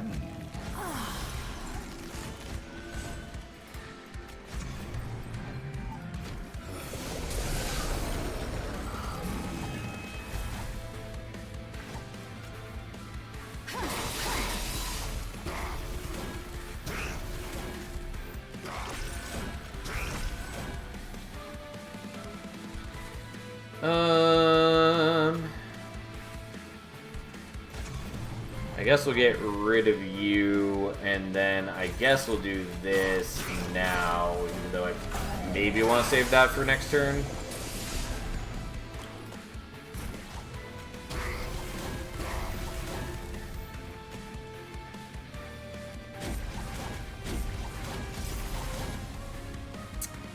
Yeah, not quite killing the Amalgam is the problem.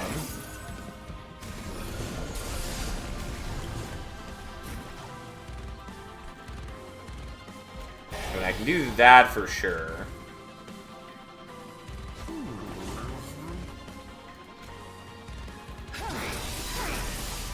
And I can wipe an enemy with that, thanks to the spell weakness.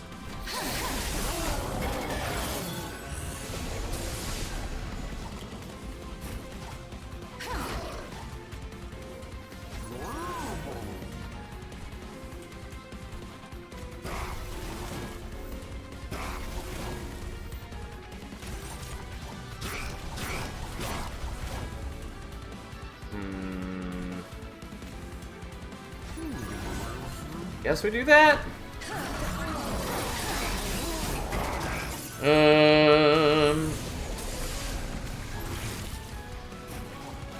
Unhelpful Dominion's Eye.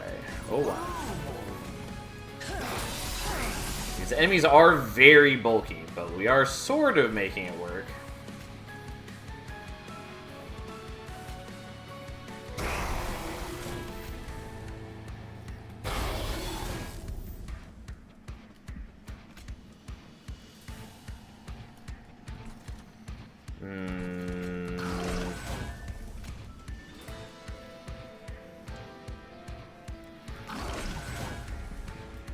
So you'll die, take a little bit of fire damage, you survive, but I can kill you if I need to. Which I guess I need to.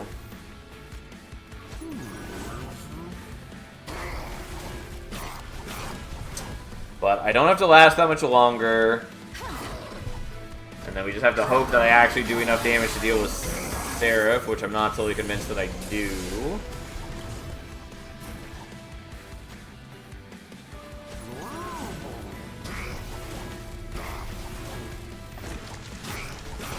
Okay, we don't want to use these abilities yet, although Willed Intent is taking a lot of damage, which I don't love.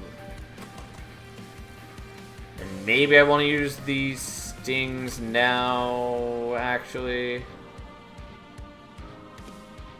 I think I don't. But I am taking a lot of damage in a way that I don't love. Unfortunately, our Endless Blocker doesn't do a whole great job of blocking endlessly. We'll see what happens.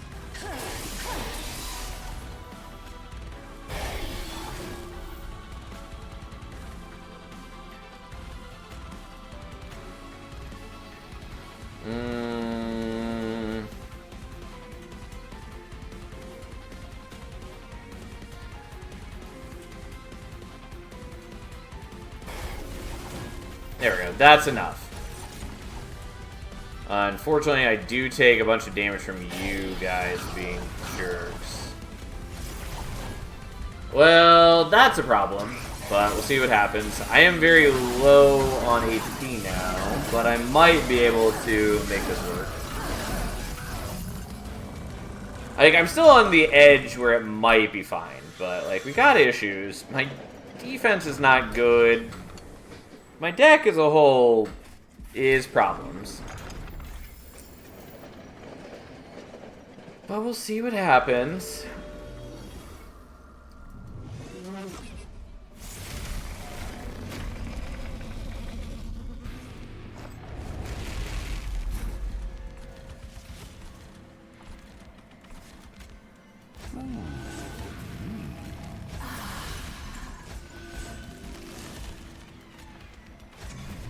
Do wish that I had enough Ember to play out the rest of these, but we'll see.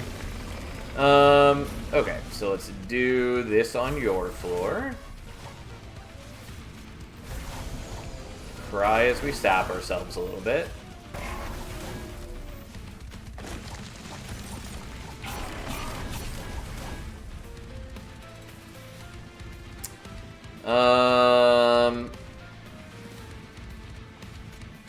Yeah, I guess we leave that for next turn, even though it feels like a waste. Okay. Alright, let's kill some of those guys so we don't have to get the corruption from them next turn.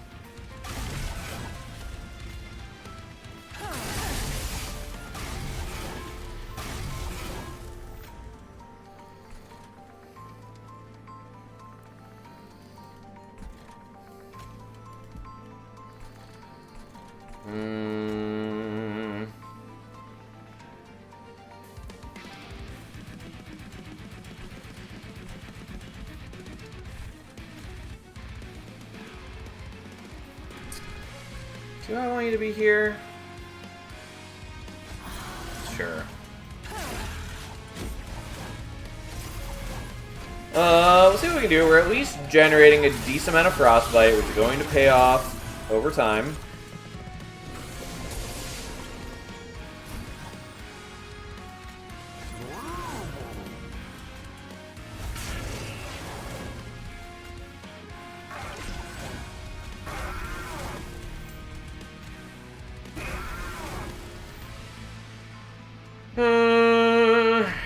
Might be worth doing the Ancient Synergies elsewhere.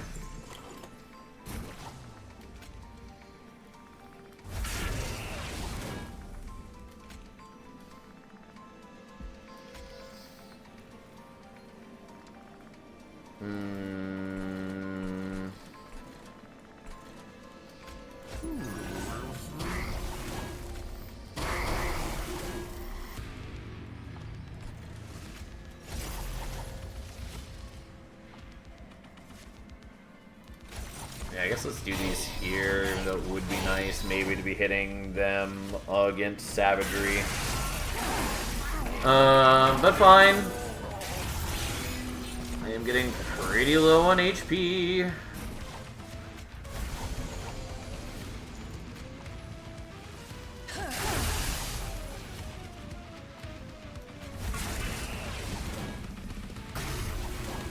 Okay, and I think what we want to do is we want to put those there, even though it means foregoing putting down the Maulus Mage, sadly.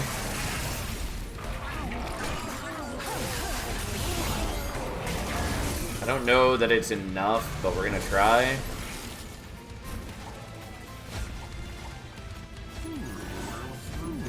Yeah, so it's enough that I skip that at least.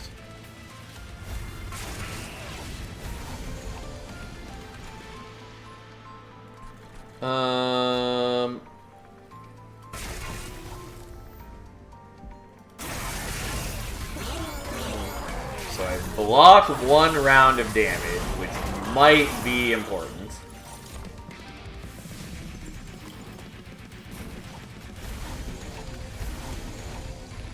So yeah, you're basically dead already. So let's do this.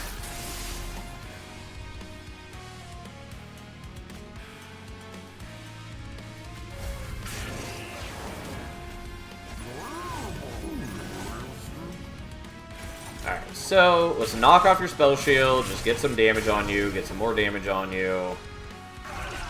Do that so you don't die this turn. I think I've got this. We're pretty close, though.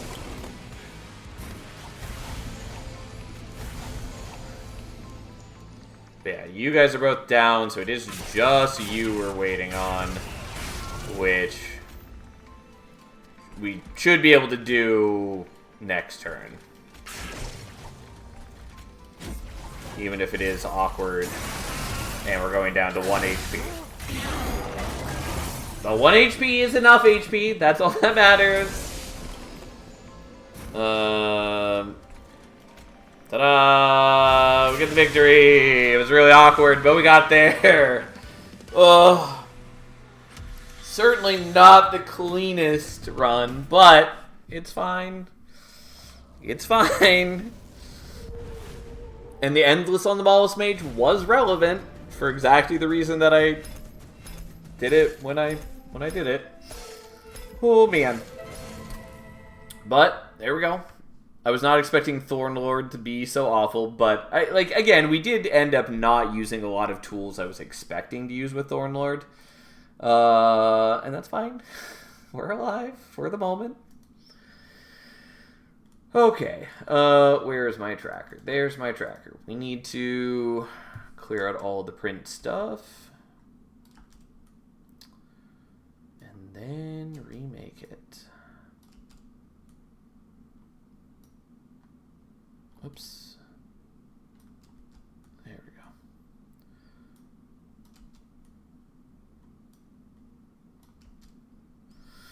Okay. So, what did we use on this? This was Thorn Lord with Bogworm, which was not the most helpful pyre. I mean, it was still useful. It's just I really wanted it to like coordinate the capacity growths a little better. It worked out okay in the end, but it was a little awkward at times. Anyways, we had Animus of Speed and Mollusk Mage, neither which were units I was intending to prioritize in any means, so I'm happy that those are the only ones we had to use to get through this. As far as the spells go, just double checking I'm not missing anything. We have Pyrogrow, which is whatever. Glimmer. Helical Crystallis. Ancient Synergy. I believe that's all the spells. Does Burnout applied by spells stay when reforming? No, it does not. It's treated as a buff, especially now that it's actually a green it is now actually a buff. In Monster Train 1, it was similar to a buff, but now it is actually a buff. And no buffs are retained across death, either by Endless or Reform. Unless they're, like, printed on the card. Anyways, those are all the spells for rooms. We had Awakening Thicket. And we had, in the merged equipment, it was Iron Tongue. And why am I blanking what the other one was? It was Frostpiercer. That's what it was. That should be everything. I don't think there's anything I missed.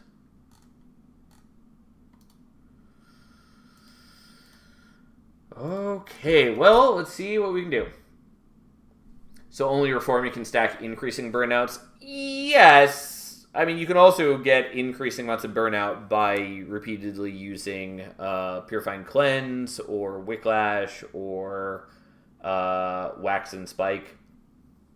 But, yes, Reforming will add more burnout over time. You can also get more burnout from, like, Firelight Fade. Right, but once it's all gone away when reformed. Yeah, so, yes, if you have to reform the unit, it will lose all that extra reform you put on it. But if you're doing that, you just don't let it burn out, you don't let it die, you don't reform it. Same with, like, using Paraffin Enforcer. It's a very strong unit, but if you are using Paraffin Enforcer where it's stacking up a rage on units, you just don't let them die, because then they lose all their extra rage. So, just not helpful. Regardless. So, for the second run, knowing that we have Predator and Strangler left, what are we doing? Aquath might be okay. Herzl's Horde is obviously good.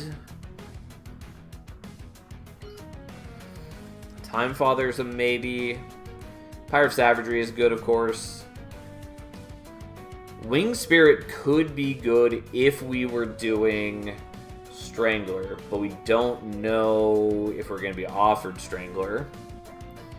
And it's pretty not helpful if we're doing Predator. I mean, like, there's still ways to make it work. Like, I can put Large Stone on something, or I could even just take one of the hollows. But that's not ideal. I don't think we need Heart of the Pact. Although it's okay. It's okay for us here. I don't know. I guess let's take...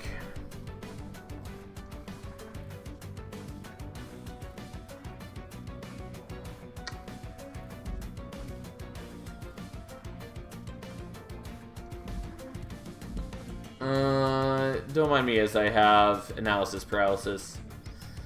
I don't know. None of these are particularly amazing. I could also take Furiz. I've been not taking Furiz at all, and turns out Furiz is quite good.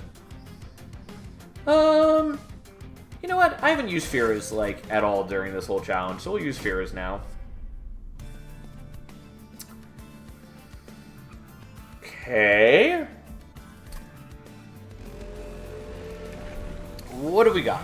Well, we have to play Strangler, which is fine. Oh, I'm sorry. We can play either of these.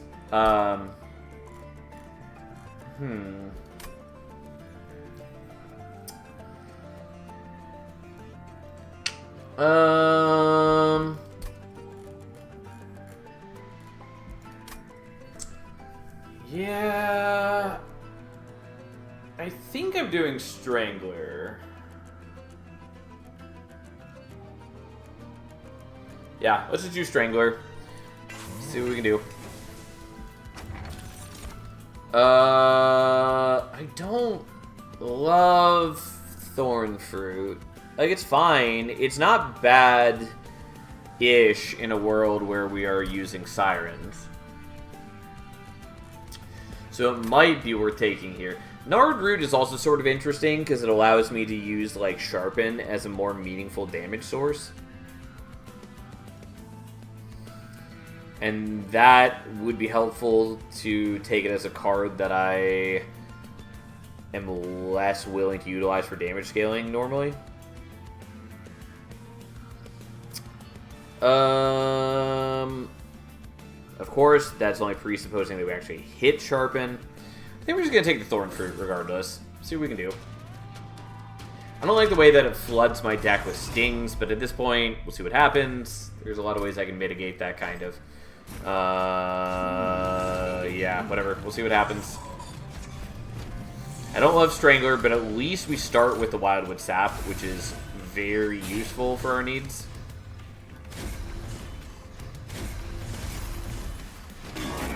It heavily mitigates the incoming damage. Also, it increases HP now, which is a big bonus. And I can sort of use it for damage, kind of. Unfortunately, I only have 2 of them. Would be nice to have more at the moment.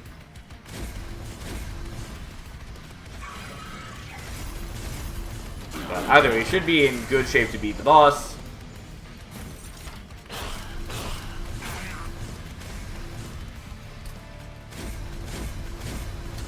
Ta-da! Turns out Nemo Siren just kind of slaps, especially early on like this. As long as you can keep her defended, like she does good work. Alright. I think we maybe want Restoration Detonation here. Pretty confident we want Restoration Detonation. I would have taken more Wildwood Sap if it were offered. And we do already have offering tokens, so we probably want to take Crypt Builder here. Yeah, I'll take Crypt Builder, even though it comes with the Calcified Ember.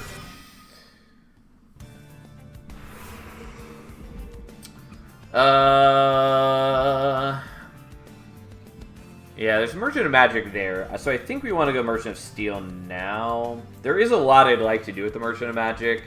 I also kind of want to go to the Merchant of Arms looking for quick Swift Steel Dagger. I always want to say Quicksilver, and I think it's Swift Steel. The one that gives quick, so then we can have quick Wildenton. Would be nice. Nonetheless, I think we're going here.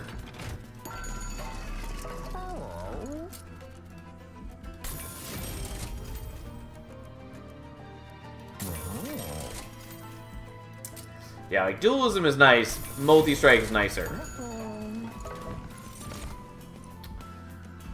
And then we can't take Animus of Speed. We're not going to take Thorned Hollow. We'll just skip and go from there. Overall, off to a pretty good start.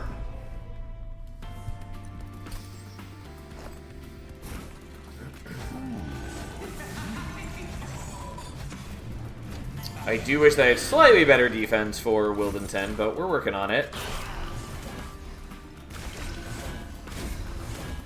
No, I would tried. And it just wouldn't cooperate. I have not made good use of Furies yet, but so be it. Mostly I should just remember to be letting the Vengeful Shards hurt me. Because the extra gold will go a long ways, especially early game.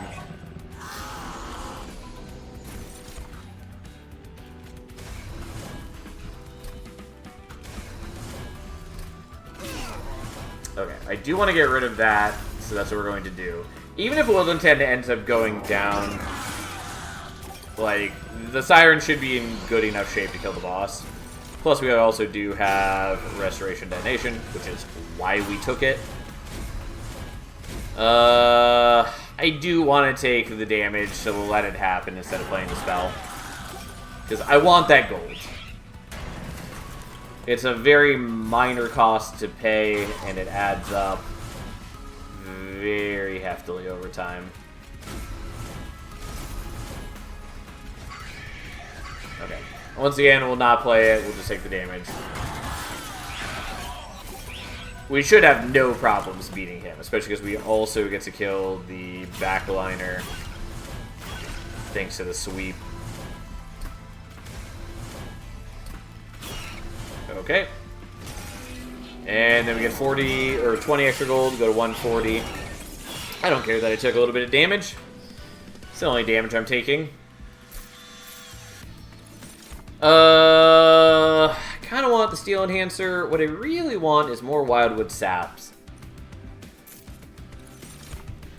I don't want those.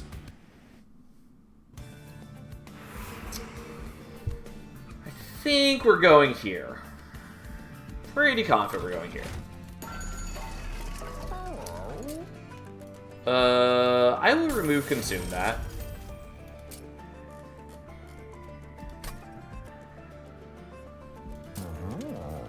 I will give that magic power.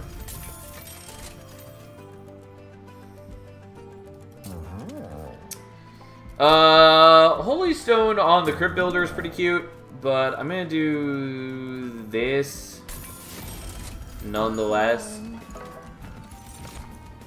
I'm definitely not taking those. I mean, those are cool, but I don't think I want them.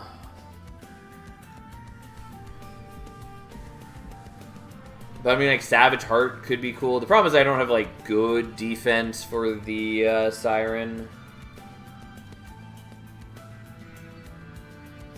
Shame, no Titan Skin for Wildenton. Yeah. The one thing that I kind of want to do is take this, just so we have a bunch of HP going into Dominion. Which I think is probably worth doing, even if I get the annoyance of the deployment curse. Yeah, I think that's worth it. Even if, like, I'm not using it for the, for that. I suppose I could have also done the Titan Skin, but that's fine. I'm plenty happy with this. Rage is the worst one, especially because we have Strangler, but whatever.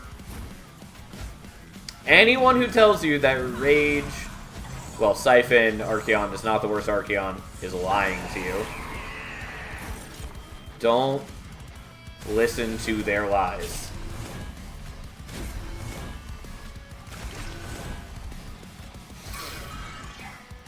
Okay, I'm gonna take the damage instead of doing the incants.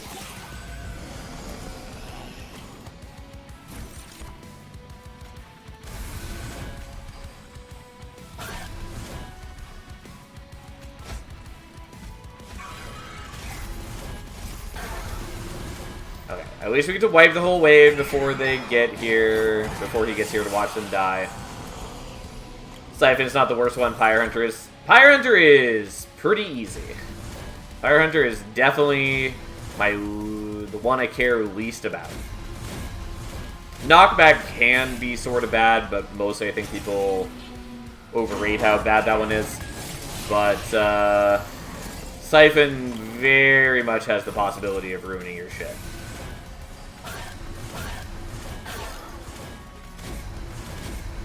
It is a far worse experience on average.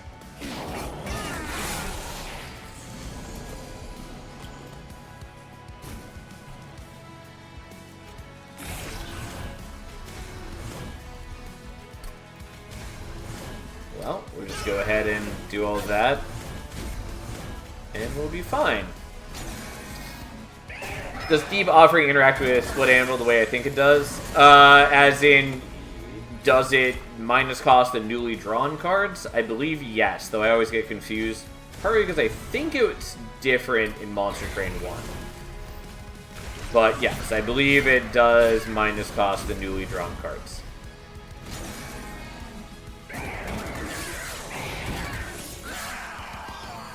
There we go. Yeah, Nameless Siren, good unit. Do I want Old Growth? It doesn't solve the Dominion problem. It's kind of cute overall, but I'm not super convinced. I'm not really doing all of that much, like, healing. Like, I've got the regen from the Wildwood Sap, and I do have the Restoration Detonation, I guess.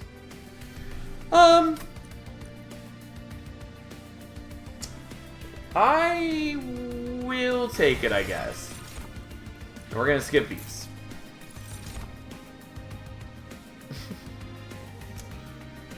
I figured you meant fingers instead of gingers. It did still amuse me, though. So draw is nice. How much deployment ember do we have? We've got 4.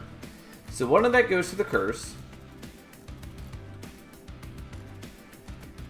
We're probably fine without ember. Draw is nice. I definitely want capacity eventually.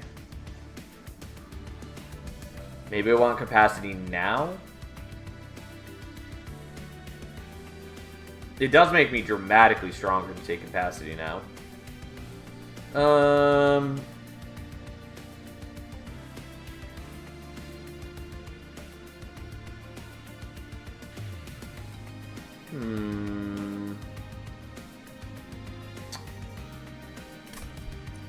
Let's take that for now, I guess. See what happens.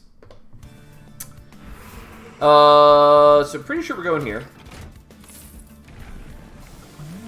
Strangler 2, how exciting!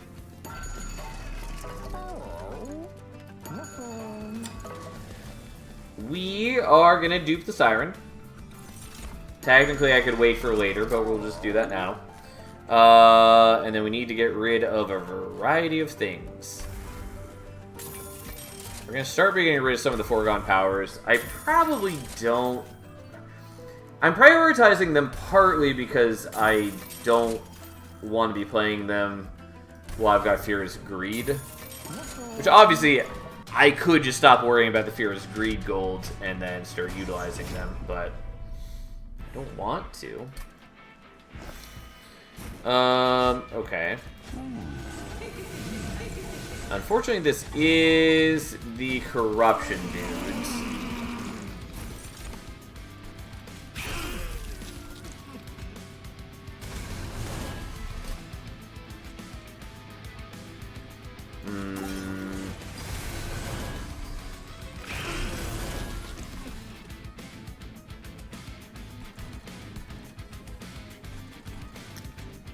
Yeah, I'm gonna do that so I have less of them leaking to my pyre.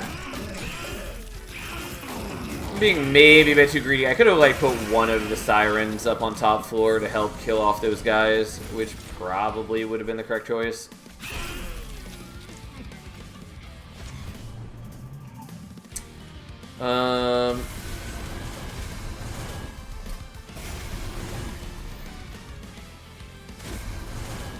Well, here we are. Still taking a little bit of pyre damage, but it's fine. It's just more golds. That's how we're going to look at it.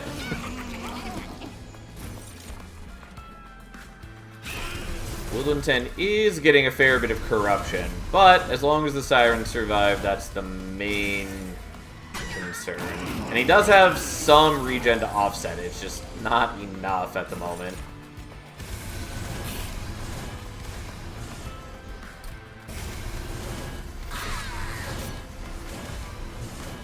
But we do also have the Restoration Detonation for just such an occasion. He's still suffering pretty badly, but we mostly just need him to survive up through... up until the boss shows up, and then we're good.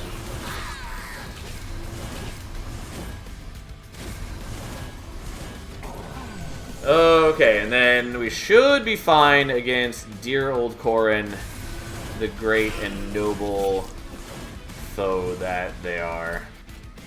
Again, Corrin can be pretty spooky at times, but as long as you're killing all the foes before it actually comes out to Corrin, it's usually not too bad. It's just that Corrin hits for a fair amount on their own, because they have multi-strike.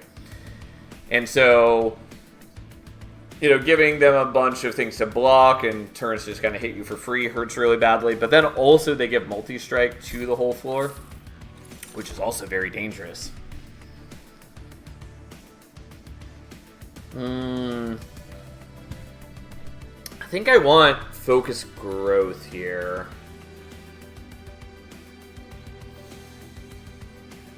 Yeah, I'll take the focus growth. It's sort of helpful. I'm going to skip these.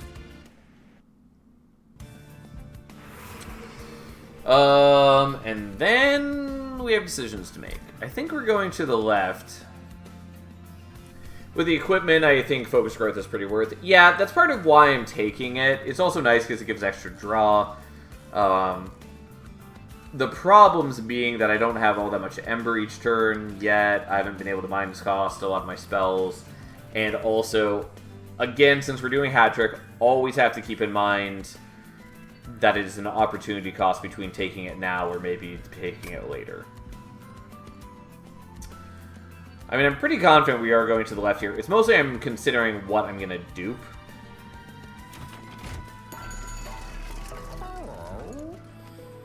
Yeah, I'll take Wing Steel. I don't really want to take Priory's Cloak. Technically, it's helpful, but... like, this is a time where it would be more helpful than most. But it's generally still pretty bad.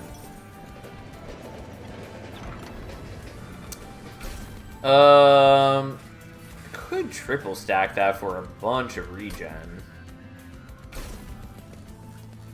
Also, the minus cost is kind of nice.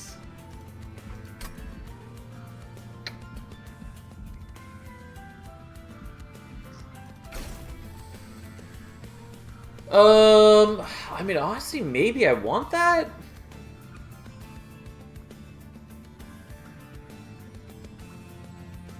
Again, it doesn't really help me versus Dominion. I don't know. I guess I'll do that. I am not totally convinced by it. I am going to dupe it now, though. We're gonna take that, and let's see what else is on offer. Interesting. I mean, we're gonna take Sigil Seaweed. I do kind of want Cursed Vines as well, but Sigil Seaweed is just, like, too valuable to pass up. Heaven Seal doesn't matter, because no enemy will ever escape us, thanks to Strangler. It hasn't been relevant, because I just kill every enemy before they would advance, but, you know. So be it.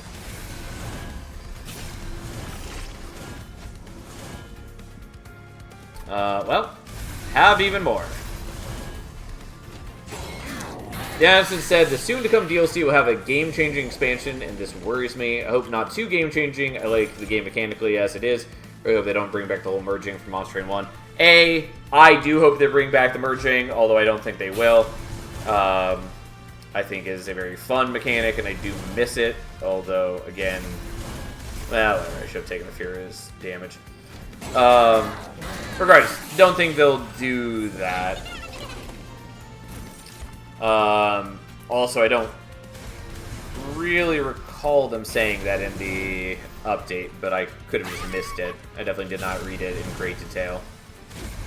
But mostly I assume that has to do with the, like, DLC clan that they're going to do. And also they said that there's going to... they said they're working on a new game mode, though I don't know what the game mode entails at all. Like, I don't know if that's going to be something like a mode that has, like the shard system of Monster Train 1, or if it's going to be something where there's, like, multiple different zones you can visit. I have no idea. No idea what to expect from that. But that's more what I would expect they have in mind in an update mentioning something like that.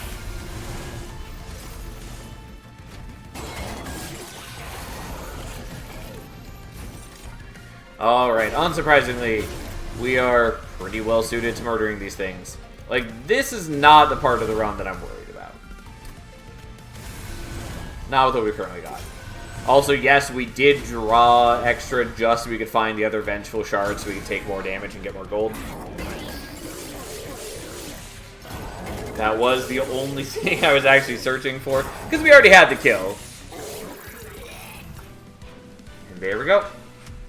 Okay, new game mode I'm okay with as long as the main game as is. Yeah, that's my understanding. But, I mean, obviously, you know, even if I did actually know more, couldn't say anything.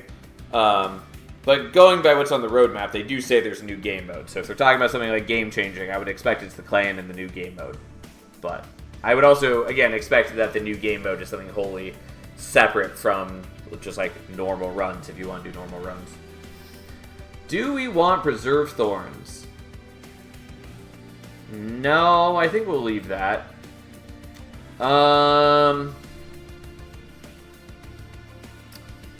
We might want to take Restoring Retreat. In before the new game mode is just the PvP from Monster Hunter 1. Yeah, I really doubt that's going to be the case. I think maybe we take Restoring Retreat here. I did leave it specifically to help deal with, like, Dominion. So, I think that is what we want. Obviously, I need to find ways to make it work. Could also take Guardian's Amulet or Unnamed Tome instead. Well, I don't think we need Guardian's Amulet. Although it's not particularly helpful to save for the last run. I mean, there's ways. It's just that we're already using up Offering Token right now. And one of the other like good discard options would be Frenzied Swarm, which already is a defense and doesn't really need Guardian's Amulet. Tome versus Dominion is just smart. Yes, but again, you have to keep in mind that I need to consider saving these cards between this run and the next one. And we already took Restoring Retreat, which is already an option versus Dominion. Plus, I already will mute him on turn 1 anyways. There's just a lot of things that make it not absolutely necessary. So we'll skip. Kind of want to do... We're definitely going to do this now, I think.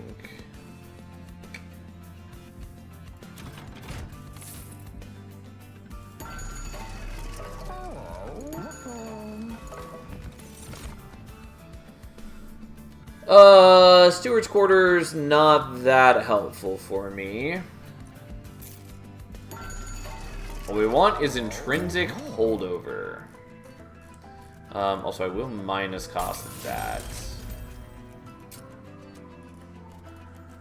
We'll spell chain that.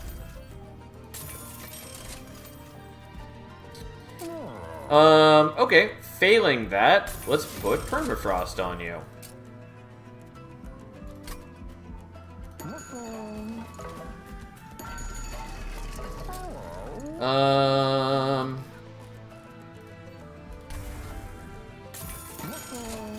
Well, see what we can do.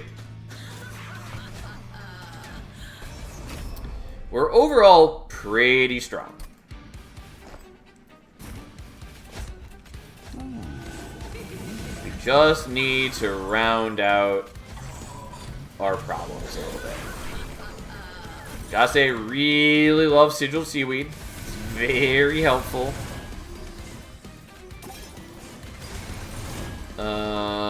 You know what? I will leave you in hand.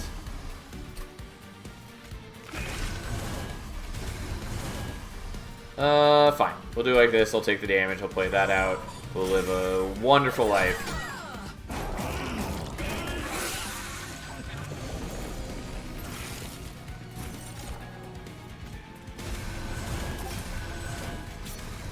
Again, like, Priority's Cloak would have actually done a decent amount of work for us had I taken it earlier, but alas, I didn't.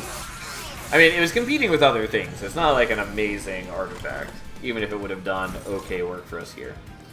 Well, let's get rid of that, I guess. Although, sure enough, we did draw into the Offering Token, which would have let us do that same thing. That's fine. Again, we'll just keep taking the Furious damage. Seaweed is so stupid strong. I mean, yeah, it's very good. Perhaps too good. Like, it's a lot less good if you're not setting up on bottom floor, but even then, it still is a valuable artifact. Since it still prevents enemies from, like, generating scourges for you and whatnot.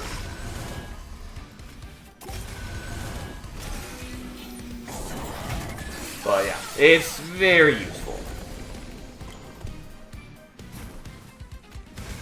Okay, let's get rid of the crystals. Because ain't nobody wants crystals.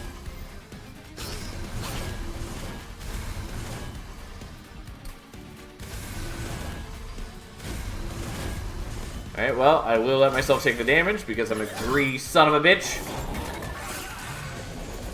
I think all of the pyre damage I've taken has been from my own damage, which is not wildly surprising, but nonetheless, it does help. It has generated a lot of gold for us over the course of the run so far.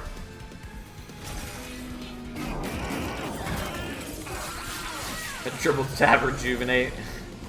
Yeah, it is nice to have all the extra regen.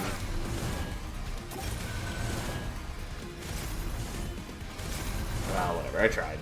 I just wanted to play the crit builder, didn't really matter. I have 82 regen, by the way. It's a lot of regen.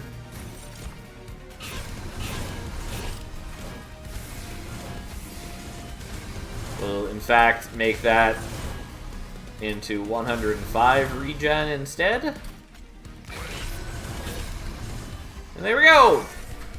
Oh boy, Kale! Such a difficult fight. Oh, man. Yeah, this deck is working out well, even if I am doing a lot of damage to myself with things. We're not taking Unleash the Wildwood. We're not taking Adaptive Mutation. We're not taking Gifts for Guard. We shouldn't need Capacity now. We're gonna take Ember, even though I'm not totally convinced that I... Well, there are some uses for it. We're gonna go here.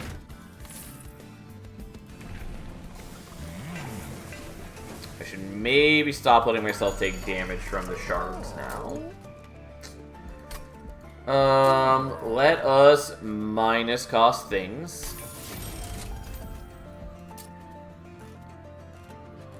I'm willing to permafrost this just so it costs less. Actually, we'll do it on that one. Okay. Holdover, Restoring Retreat is what we want. Whoops. I mean, I also like it on the Offering Token. It might be fine to skip doing this, honestly. Especially if I'm drawing as much as I am. You know, let's do it here. Let's greed a little bit. And then just for the sake of it, you can have some more magic power. Alright, what do you got for me? This is way too late for me to take on Stable Shard, so full pyre health it is, which honestly feels a little silly that it justifies all the damage that I have done to myself over the course of the run.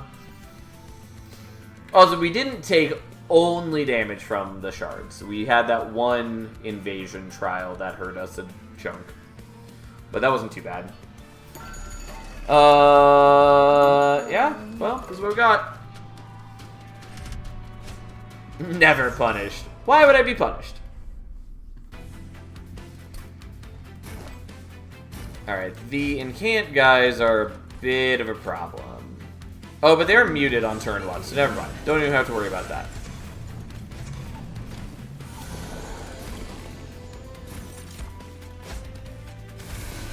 I think I said incant guys. I definitely meant the silence guys. Alright,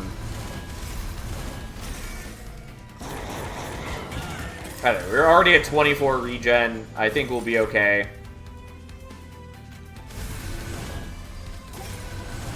We haven't hit old growth yet, although there it is.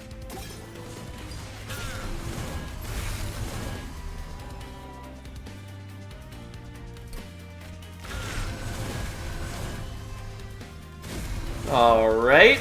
And then we just easily sweep these guys. They do a chunk of damage to me, but I heal back 27 anyways.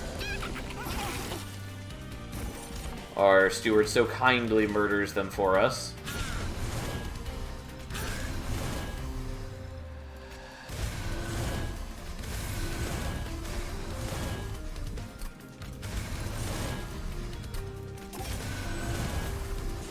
Well, it doesn't matter. Oops, I did do that in the wrong way, though. I meant to discard this as my last discard. Again, not a big deal. They try to do some damage to us, but we just heal it all back, basically. They would be more threatening if we were allowing them to actually get their incant ability. But we're not, so who cares? Turns out, Sigil Seaweed, there's a reason I said it was too valuable to skip. It is just quite good.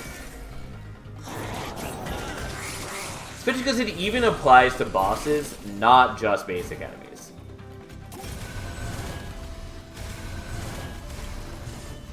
Okay, we cannot leave that in hand.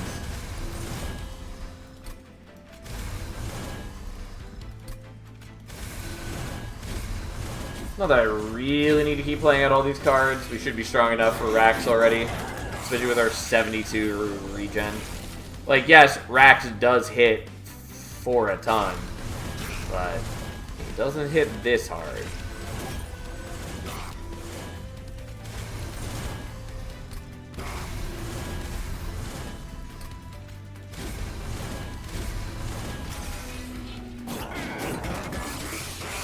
I will say, this is way smoother than the last time we did Strangler on this.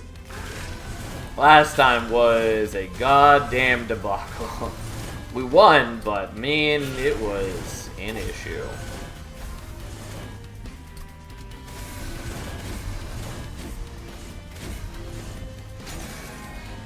My Seaweed in Monster Train 1 must have been bugged or something. That thing was not even close to reaching 50%. I mean, you know, it was still good in Monster Train 1. But I definitely prefer artifacts that are reliable rather than, like, chance effects. We don't need another Restoring Retreat. Invigorating Solution is annoying, and Bramble Ash does nothing for us. I still wish Ice Tornado was back in the common pool. It's not. Oh well. None of these are helpful for us. Okay. So, I think we're just going to dupe the offering token. Pretty confident that's what we want to do. I never did end up making the old growth deployable, but that's not a big deal. Do I want jack strips? Not really. And Breath of Heaven is terrible, and I basically never, ever, ever care about Titan's Claws. I may as well take that.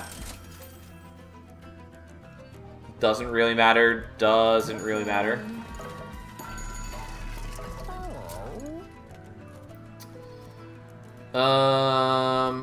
Let's wait on that. So let's do this because we can. Let's, I guess, do that. Okay, so now we have a holdover, which I could put on the Restoring Retreat. You know what? Let's do that.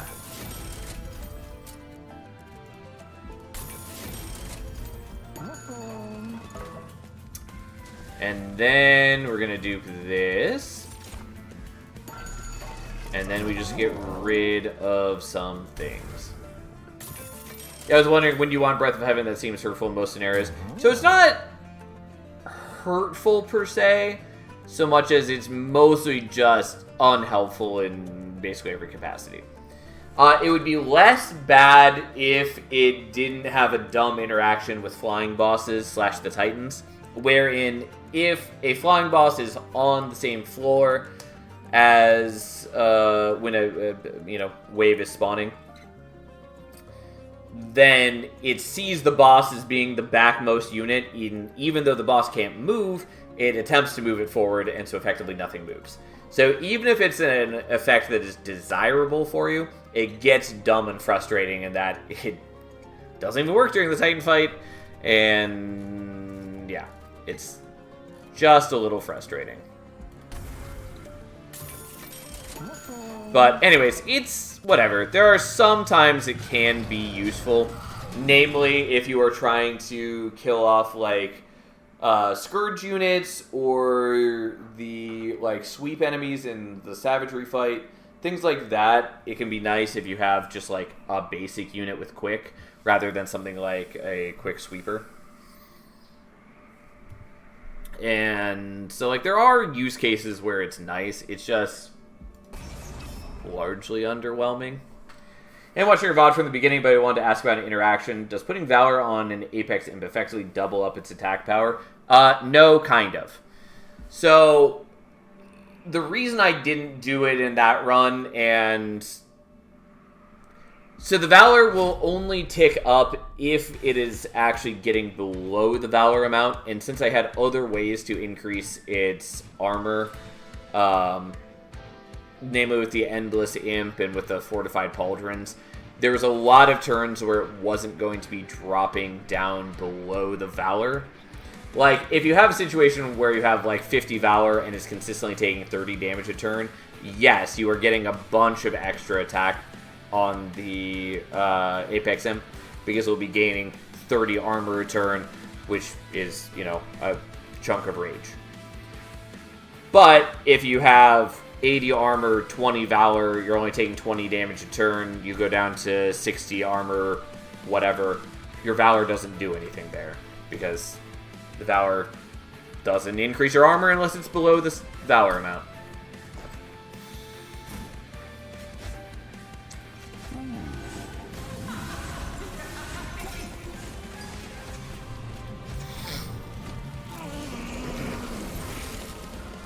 Oh, yeah, I did want to be set up on mid-floor for this. I mean, let's just see how it goes on bottom floor, I guess, but I spaced out that the whole point of the Restoring Retreat was to be not dealing with this. You know what? Let's just bring you down here.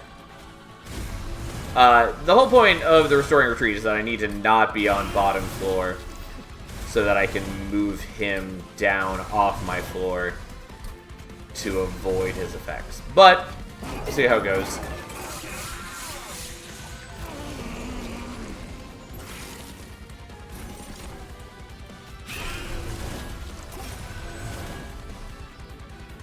And, like, yes, being on not bottom floor does mean that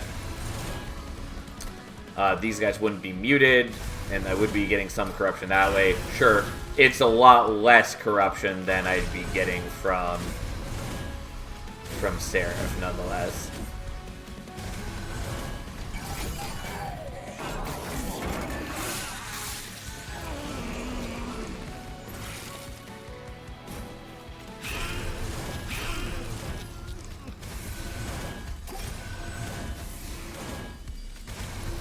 Alright, let's see how this goes.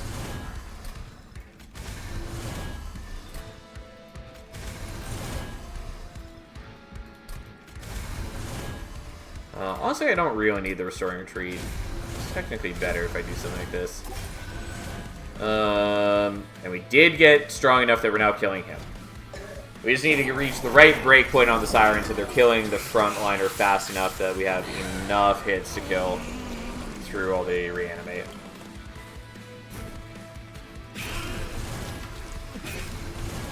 Oh, wrong order, but that's fine. Then we can kill you with that, and then... again, mostly this doesn't matter. Like, the enemies aren't that threatening when they're all muted. And I should have basically enough power to kill them all off. The only problem is getting through all the reanimate, which is fine if I can. I'll have a Sting next turn. Well, not this turn, thanks to me drawing 10 cards as is. Which part of the frustrating thing about that... but whatever.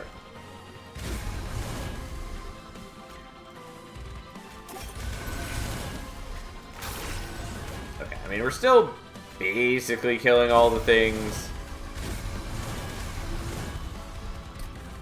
Even if it's a little frustrating.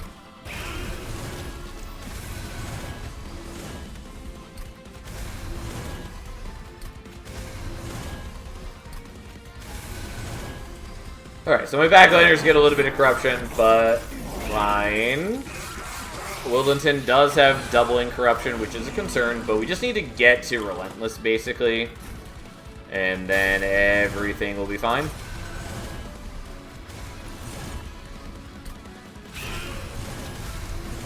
Since, like, yeah, Wildington will die kind of fast during Relentless, but... my Sirens have more than enough armor to withstand And even with, like, the doubling corruption, they don't have a lot of corruption to begin with.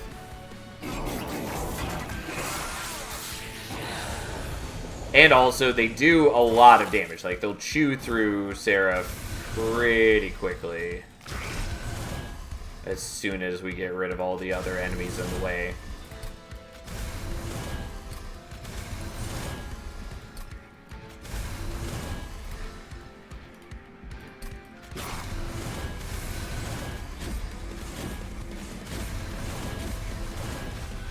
Alright.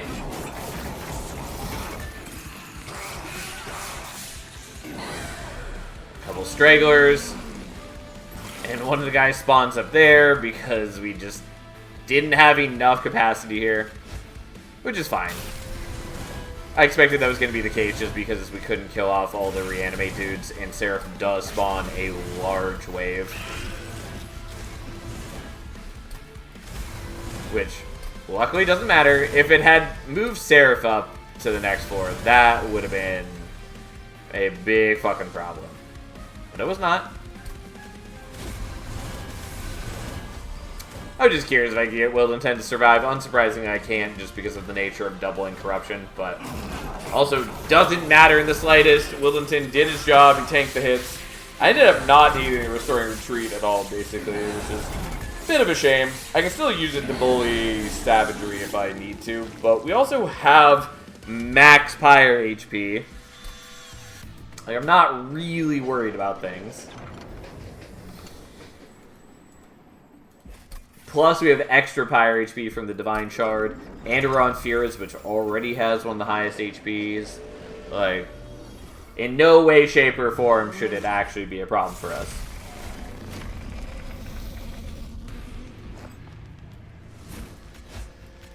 Okay.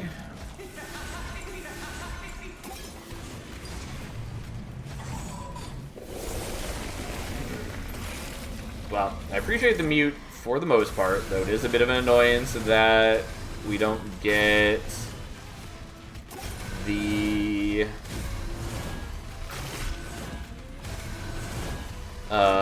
Pyre Light this first turn, but so be it.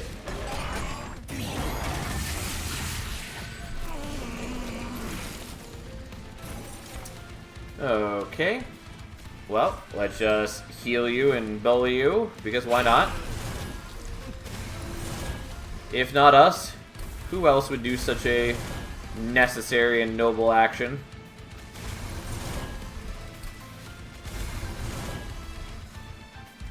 Okay. So we did it like that so that we could draw into a sting so that we can use the Crypt Builder to kill an actual enemy, since it does exactly enough damage to kill. Also, if we do play out the Crypt Builder every turn, which I don't know if we're going to be able to, but if we play it out every turn, we will end this fight at full power.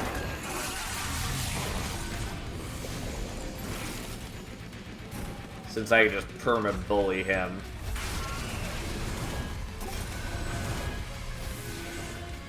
And I never have to worry about the Curses of Entropy.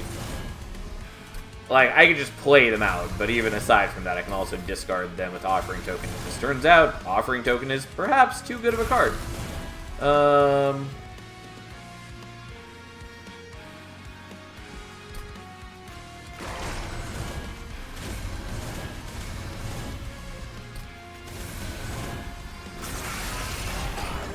Well, we didn't play out the Crypt Builder that turn, which I'm not surprised by. My deck isn't really that thin, even with me drawing so many cards each turn.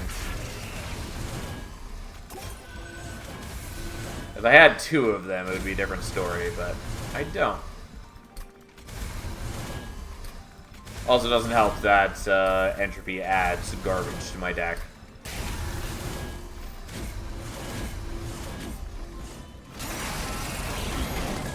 Not to mention the stings I add occasionally also are additional cards in my deck. I will note I've done essentially 0 damage to Entropy so far, which is sort of fine. Eventually we get to a point where Savagery is at 0 HP and will stop blocking hits for us. So on any turn where we don't have enemies, he'll stop being a problem. I could also be buffing Willed Intense Attack, which would help a little bit.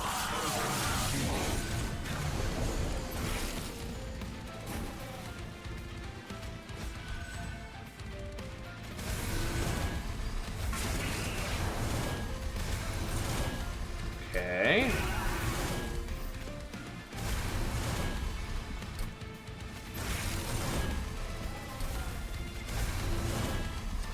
In the ideal world, we loop back around to the Crypt Builder. It's possible, just unlikely. Yeah, it didn't hit it, which is fine. Even if it's a little disappointing. Okay. Yeah, unfortunately, we still basically don't get any damage on Entropy right there because you have to spend so much time chewing through the,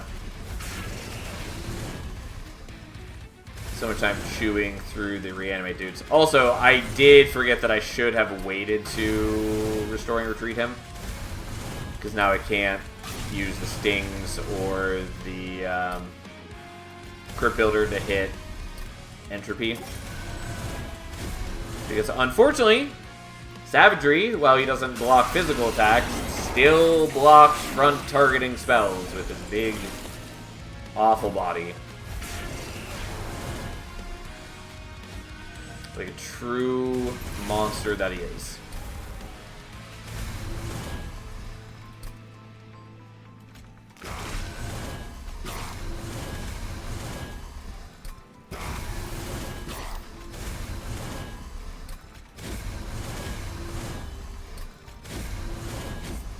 Alright, well, we're getting there. It's just Entropy that we need left. And again, I'm basically not taking damage. Like, we're mostly pretty fine.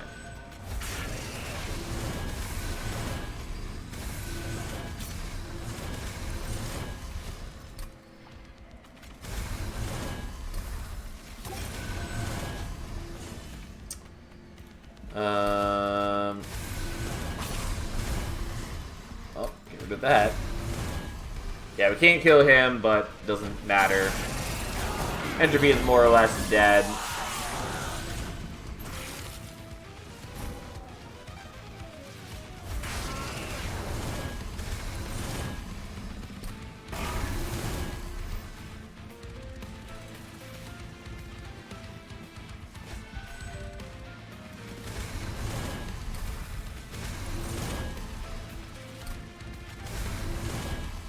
What? I'm just trying to click on the Vengeful Shard. Well, we get the win this turn, though. It's a shame that we didn't ever get a turn where we got to play out the Crypt Builder twice. Either way, that's fine. Wilton has a ton of HP. Doesn't matter that he has Corruption. He has 151 regen, tons of HP. My Sirens are monstrosities. Here we go. Ta-da! And thus, another win is achieved. Definitely win way more smoothly than last time. Oh, man.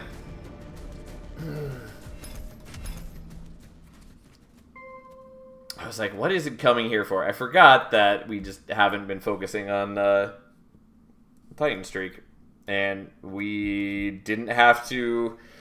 A lot of the time when we've been doing it through Hat Trick, even if I've been doing a lot of consecutive wins, it hasn't mattered because I have to break it to roll the right champion path. I maybe take Savagery Pyre for Predator. I know you won't, but I can hope. I mean, I might. I haven't decided what I'm doing for Predator. I feel a little bad doing that, but it is an option. Anyways, this was Strangler. And we used Fira's. For units, I think it was only the Nameless Siren, right? It's thematic. I mean, I wouldn't say that. It is helpful, though. And I'm pretty sure there's only a Nameless Siren. Turns out it's a good unit. For spells, we had Offering Token, which is always sad to lose because it's such a good card. Restoration Detonation. Restoring Retreat. Wildwood Sap. Focus Growth. Crypt Builder. We use up a lot of spells this time. I think those are all the spells.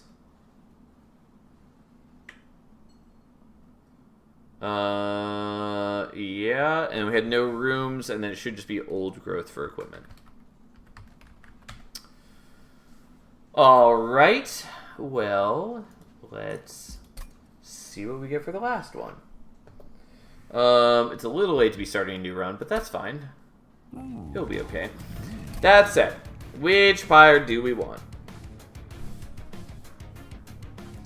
So Pyre Savagery obviously is quite good. It works well with Awoken. Awoken is one of the best clans for Pyre Savagery because it's good for like Will Intent, it's good for the sweep units, it's good for Animus of Will, it's even good for like Animus of Speed now with its new ability. So we might want to take that. Herzl's Horde is the other like good option. I think I'm still gonna do Herzl's.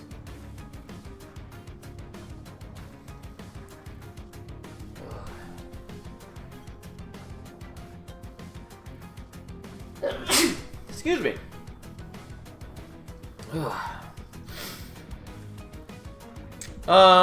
Yeah, we'll take Herzl's. And we'll see what we get. Again, if we don't have... Fucking Awoken Hollow. If we don't have Predator here, we have to reroll. We do. Great.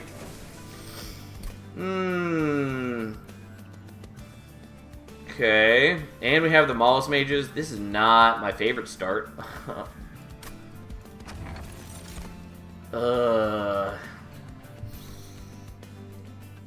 Okay.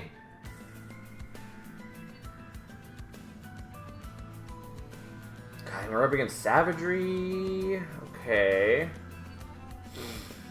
We might want to take Root Split Mask. Probably want to take Root Split Mask. I'm not wild about either of these, but we'll take that, I guess. And then we'll see what we can do.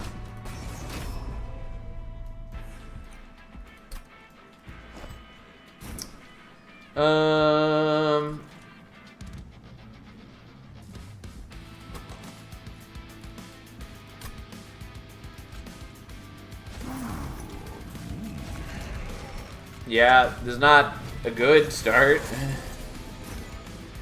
What healing is even left to you now? There's Unleash the Wildwood is the main one. Oh, whoops, I did kind of want to play the Sharpen. You know what? I'm sorry. Let's actually play the Sharpen. Is Dominion banned from the challenge? Yeah, it is.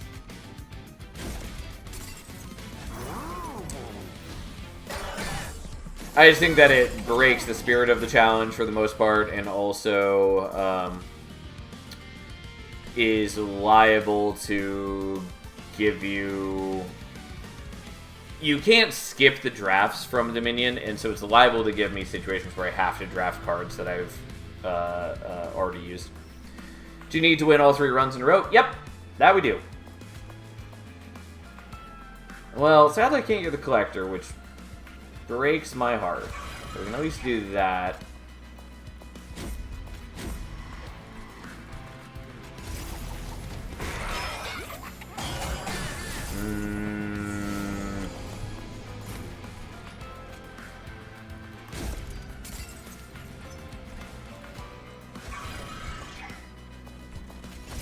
Okay, at least that cooperated.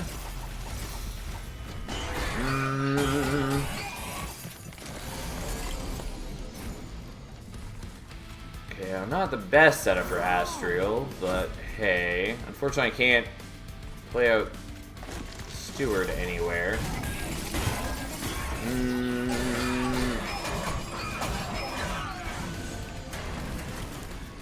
I was hoping to draw into the Sharpen again. I probably should play this in different order and just done both of the Gorgon powers first and just played whatever remaining Root Seeds there were. But that's fine. We got there. Everything's okay. Our big, beautiful, bad Mollusk Mage sitting in the back does some work. We also have some Frostbite on, and we just kind of kill him. And now hopefully we can get any unit we care about. Oh man, we're taking the Engraft, I'll tell you that right now, even if it gives me the Calcified Ember.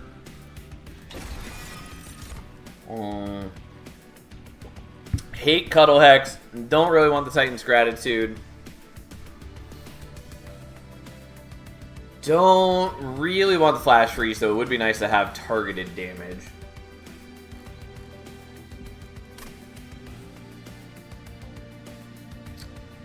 Do I want Flash Freeze? Maybe. I'm gonna skip, though. Okay, so here's part where we get dicey. Ideally, we go to the right and we just get Siren of the Sea and everything's good. But it's entirely possible that I don't see that. The only Stygian unit I've used is Nameless Siren, so there's still a lot on offer. It's just mostly stuff I don't want. At least not in the long run. But I could at least like take a Titan Sentry or a Guard of the Unnamed. That would be okay. Going to the left, it would be nice to just get some stuff. Both of the sweep units are still on offer, but I don't have any way to buff them currently. Both sharks are good here. You and I have different ideas of what good means, Tiny. But yes, I would accept them if they're what's offered. Okay. Well, can't say I'm happy with that, but I will take it.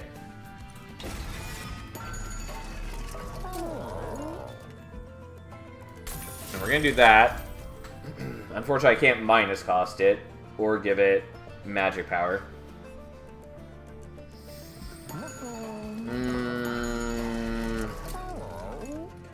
I mean, I could give it magic power. Do I want to give it magic power? Not, like, wild about that, but it is fine.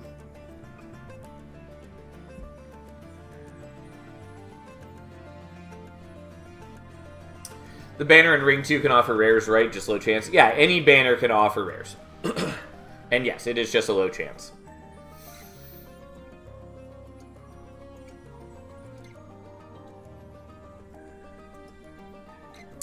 Yeah, I think I don't really care about that.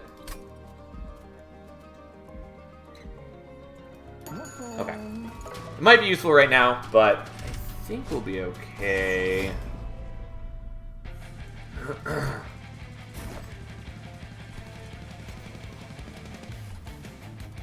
Okay, we're gonna set up like this.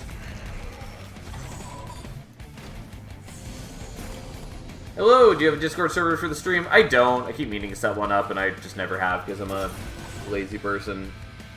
And that's just me. But no, I technically sort of have a Discord server that I never set up.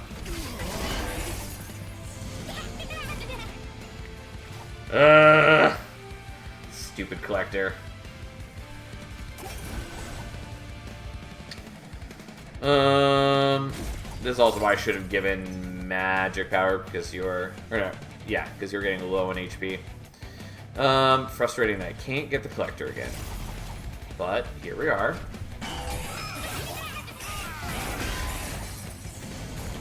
I mostly just need to get through the early game.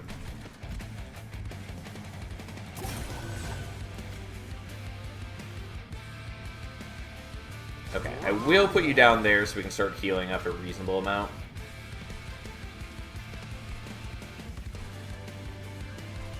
And we'll just accept that some of the dudes down here are dying. That's fine. We just need to get through the early stuff. Everything else will be fine.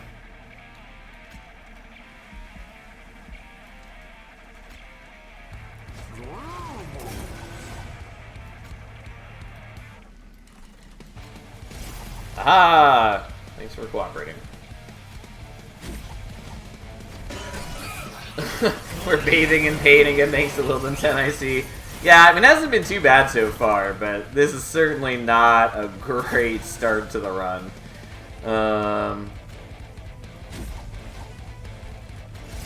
Yeah, okay, that's fine. We'll play that out.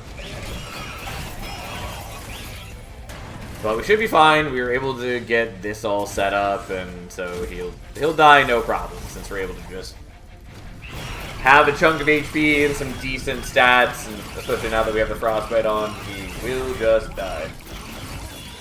I lost my 15 streak on Ardoon plus Umbra yesterday. The combo seems painful too. I don't think it's too bad.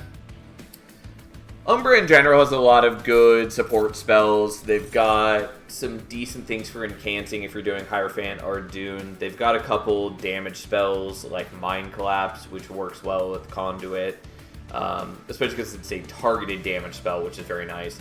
Also can refresh Ember. Also can be cast on 0 Ember because it's an X spell. So all that can be decent. Also, damage shields are an incredible defense source that people like highly underestimate. Getting Trample on Ardoon can be pretty ballsy. Yeah, that too. That can also be pretty nice. So the only one of these we can take is the Sting, which I don't think I care about.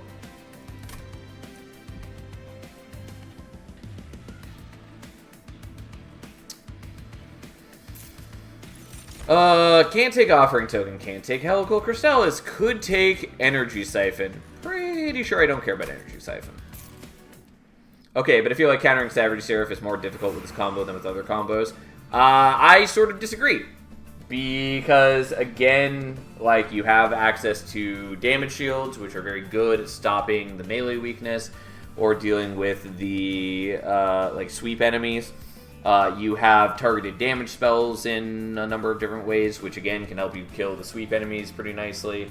You've got a variety of different ways to scale up damage. You can do it with Mortals, you can do it with Mage Blade, you can do it with Rage from Perils of Production or Void Binding. You've got ways to get extra attacks or Trample. There's a lot of good tools available to you. I will say the banner pool is a little shakier. Mostly just because I don't like the Umbra banners. But there's still a lot of like decent, good stuff in the Luna pool. There's also a couple like attune spells which help you take down very high health enemies, like Cosmic Bolt and why am I blanking on the name of the sweep one? Whatever the 3-cost AoE spell that's attuned on Full Moon. That one's also quite good.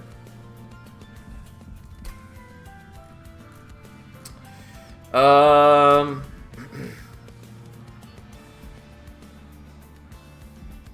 am I even doing here? Might want to go here looking for like Bloodthirsty Blade. Even Meat Shield could be okay. I could also go here just getting Magic Power for the Engraft, even though I skipped on that before. I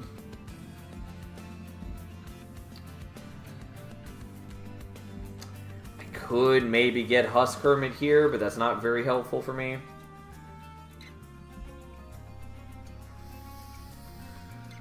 I don't know. I guess we go here, but it just feels like there's a lot of things I could whiff on.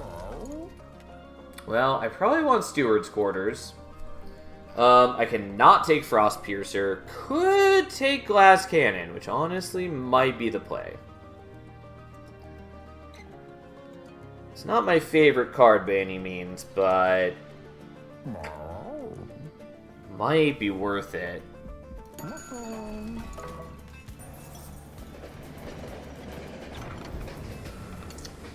Rare Luna Coven could get us, like, title turning. Under Legion could get us the Tome, which would be nice. And a Lazarus League could get us the Spike, which would be useful. Okay.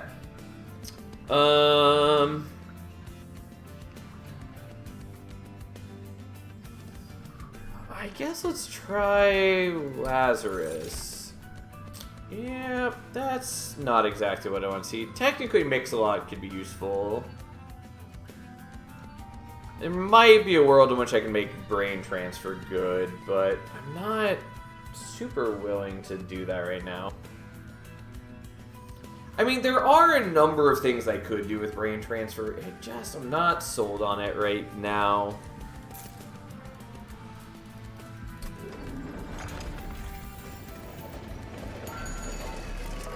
Okay, let's take both of those. Exiles Diadem and Fight Club.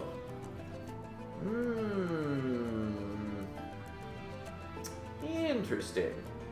Zone of Silence is also nice, but I don't know that I can afford to take it right now. I might just want Exiles Diadem. God, just everything is a mess.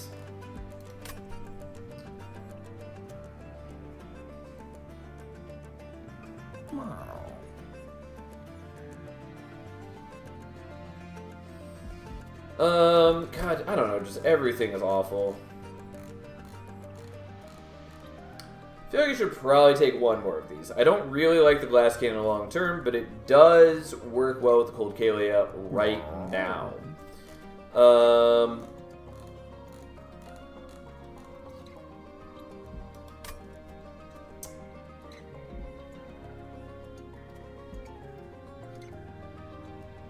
So if I took Exile's Diadem, like, what would I be looking at? I could sort of set up, like, Awoken Hollow, Wildenton, Cold Kalia, or Wildenton, Cold Kalia, Double Ballast Mage, and Engraft, which is okay.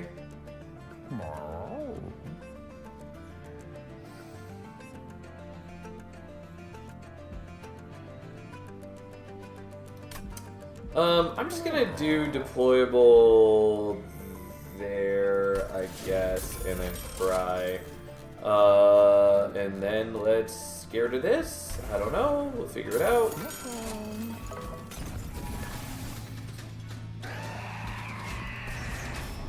Unfortunately, Archeon attacks for a lot in a way that I find unhelpful.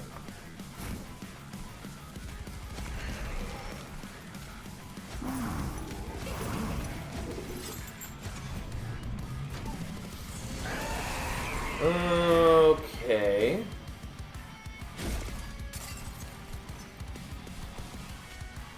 Well, you can block a little bit there, I guess, and just get it out of the way.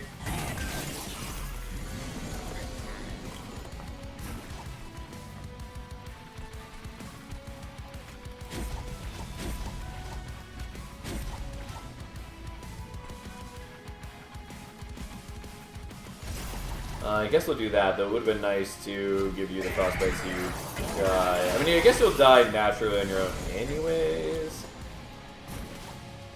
Yep, this is what I was afraid of.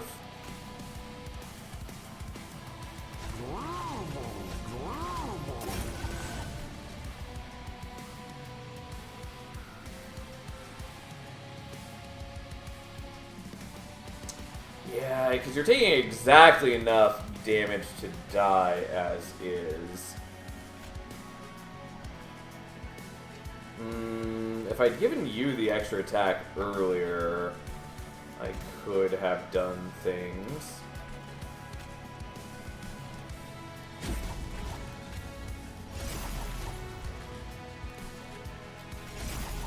Well, we'll see what happens.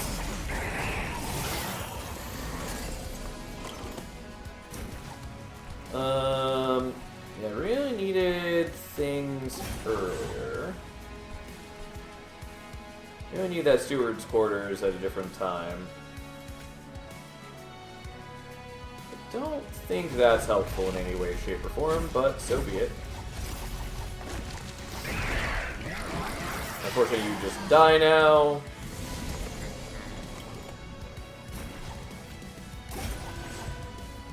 Yeah, this is why I should have put the steward's quarters on a different floor.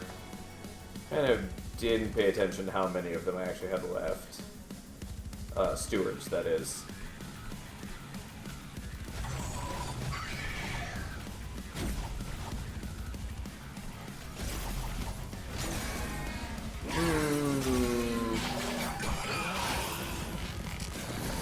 Oh yeah, and I do have rooted on top floor, which I honestly don't really want.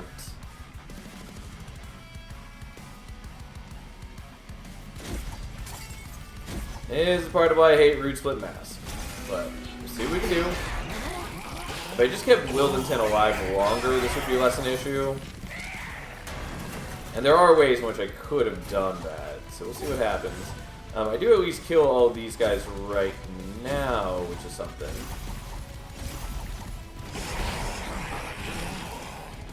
And that thing dies to the frostbite, which is appreciated.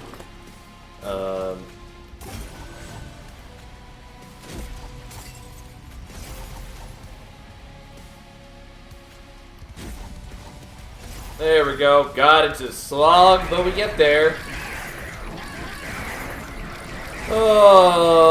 Okay, well, that was a debacle. Okay. Do I want Cycle of Life? Kind of. Probably. Yeah, as much as I would love to skip it, we're taking Cycle of Life. That's not what I wanted to see. Okay. Well. There is one more Stygian banner available, but it's not here yet.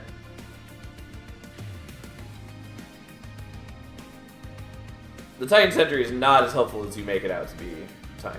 We still might take it. I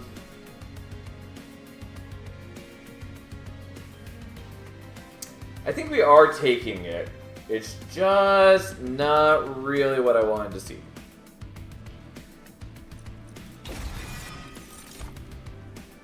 And then, what do we want?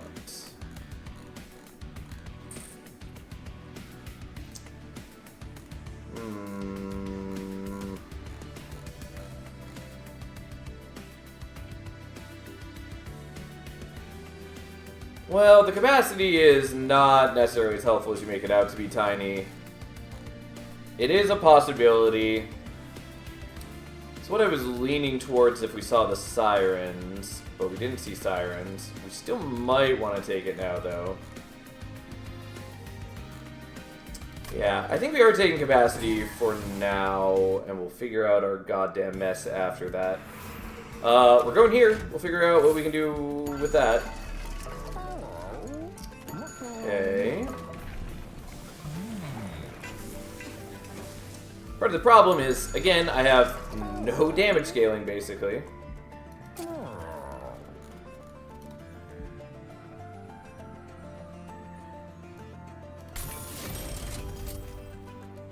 Okay. Not wild about this, but we're doing that.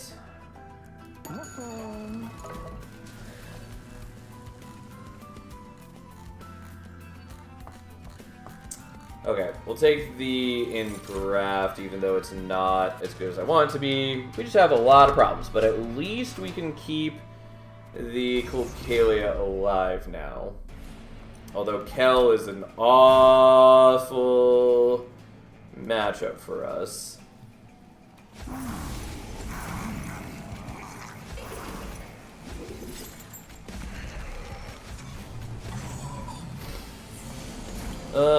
But okay, here we are. We'll see what we can do.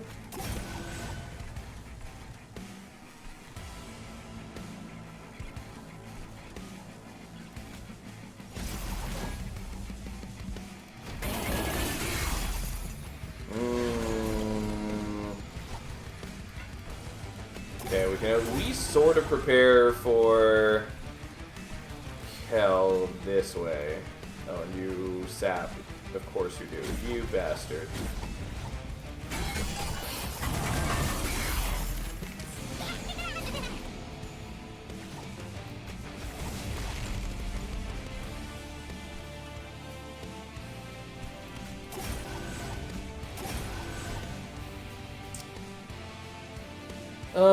We can't kill you, sadly.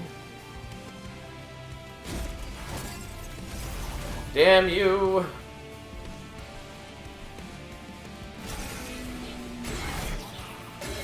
Might be worth doing the sharpen on top floor anyways. We'll see. We'll see what we can do.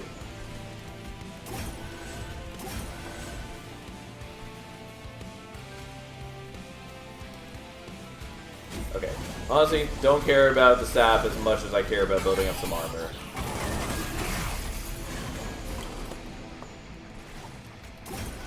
It's also a shame that I can't play out in this cycle of life. Oh well.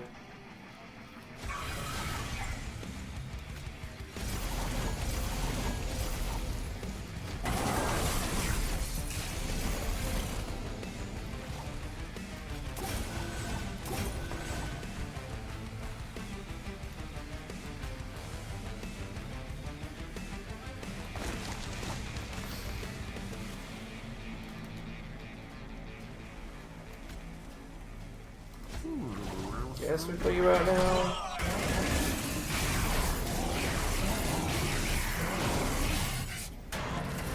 Okay, you got some amount of stuff on you.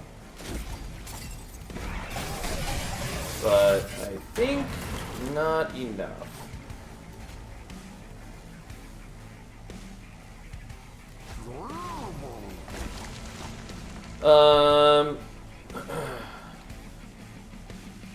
So you're taking 462.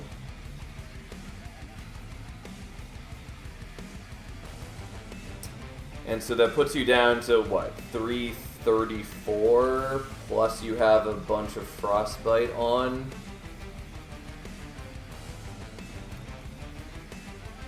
I mean, that will take down some, but we still would have about 30 frostbite on you going into the pyre room. So our pyre hits for 90.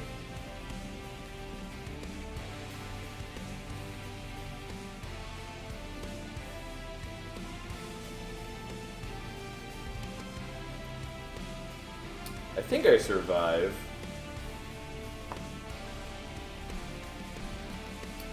Alright.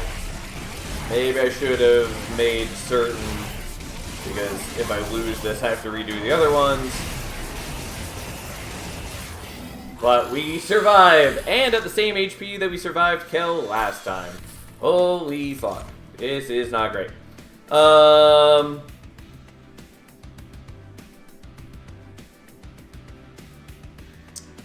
I'll take a cycle of life.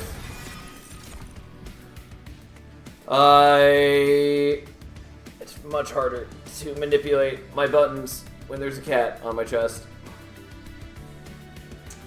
Kind of with the Titan's Tooth. Don't think we can really use the Titan's Tooth, though.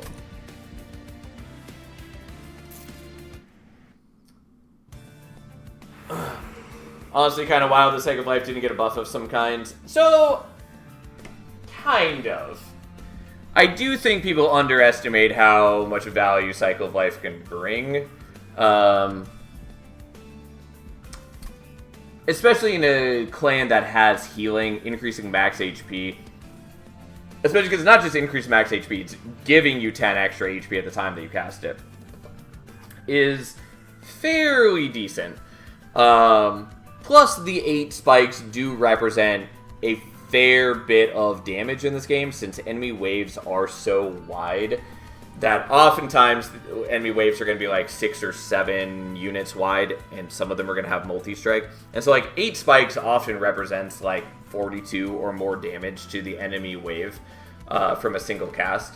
That then also, you know, persists for the rest of battle. It's fairly decent. Like, I get why some people don't like it, and even I don't pick it often, but that's just because I play a different way. But it's pretty decent in actual use.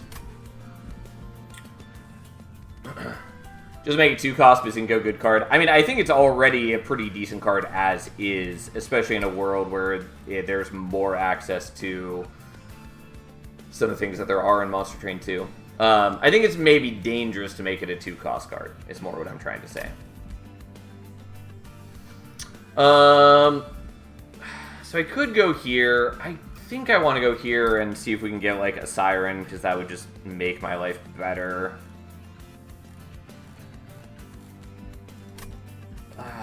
But if we whiff on the Siren, everything's awful. Nonetheless, let's try.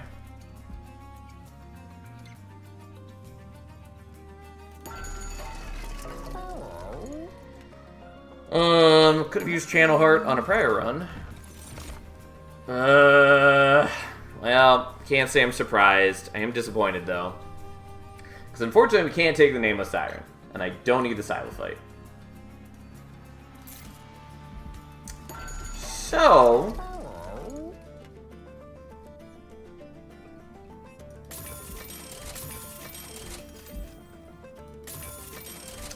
well, that does bankrupt me, but it at least maybe sort of sets me up for the future. God, my deck is a mess. Okay, well, let's start by doing this, I guess.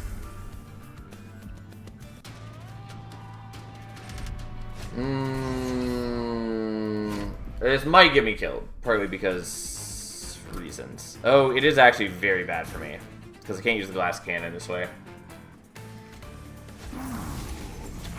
Well...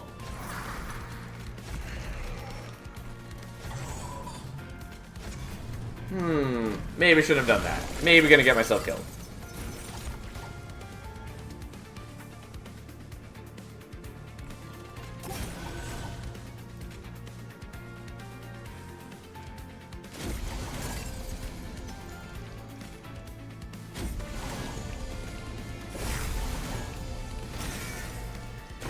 Well, we'll see what we can do.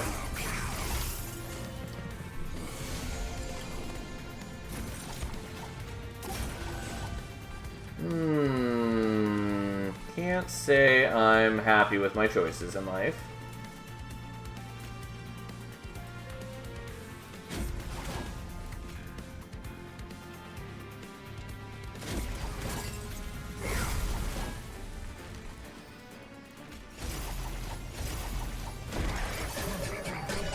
Yeah, I should have done it that way, but we'll see if we can survive this. Oh, and I do have them rooted for a turn, which is something to consider.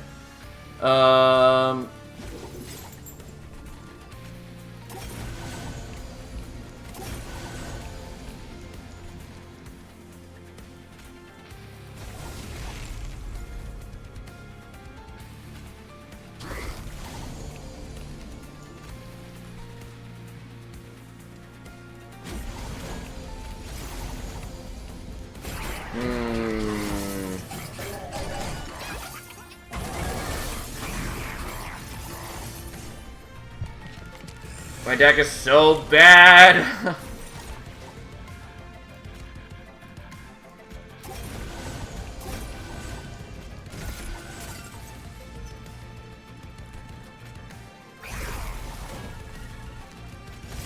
Yeah, it's not enough to kill you. Technically, I do survive that, but that is pretty shit.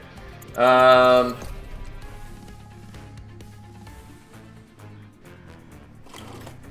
let's see what we can do.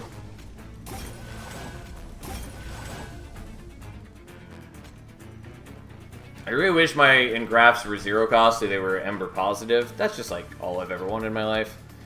I do think I basically have to do that though.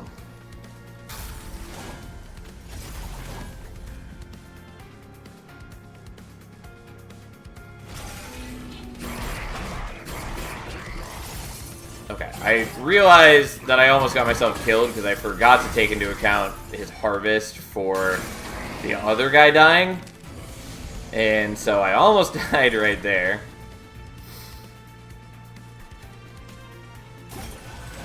But we're not dead yet, just almost dead yet.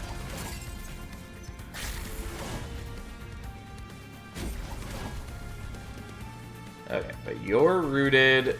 Let's see if we can salvage this. I suspect we can't, but let's find out. Yeah, that's not even close yet.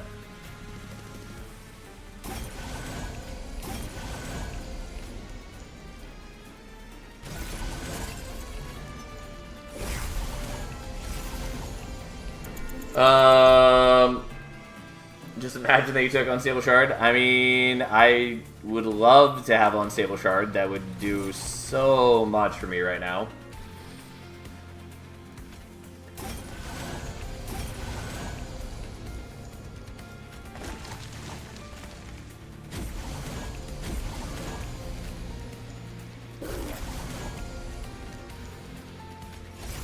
Yeah, it's not even close. Okay. Yeah, this is real bad.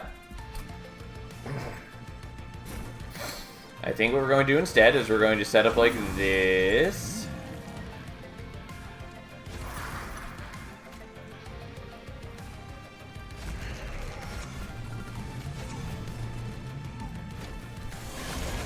And see what we can do.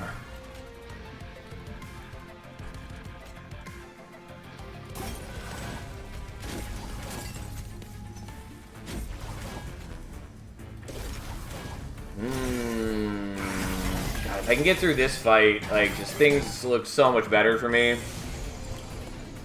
That's a big if right now.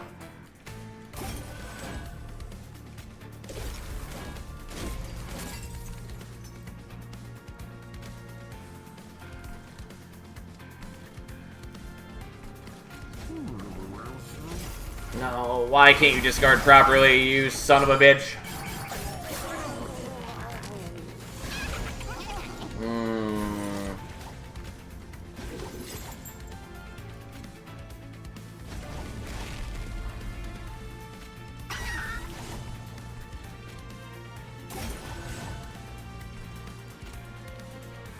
Oh, I didn't mean to give the glass can to you. Maybe I still do want that, but I'm pretty sure that I don't. I mean, maybe it's good.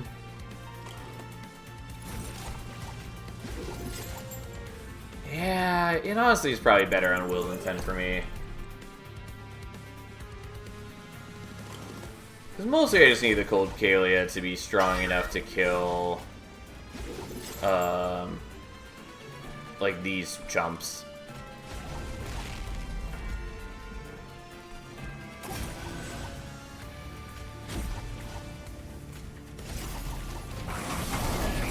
Fortunately, the sap is a problem for me. Let's see what we can do. Again, really wish that the engrafts were actually Ember positive for me right now.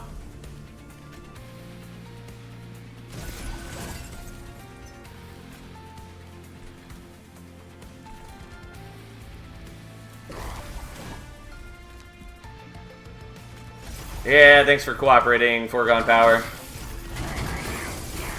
Also, really wish that I had Incant Armor on a second unit here. That would be really helpful.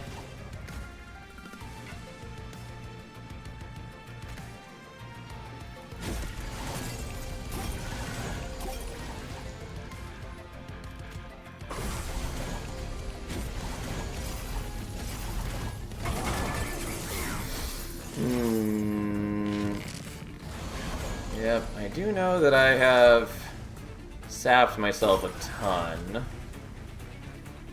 Which I can't say I love.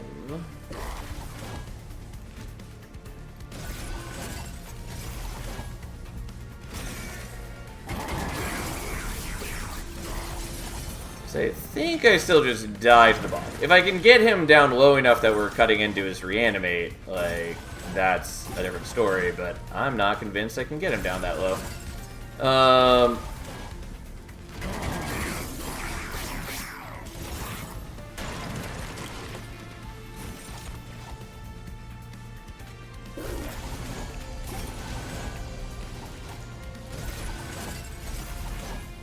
Like, I can get him down where we're hitting the reanimate now, but that's not enough.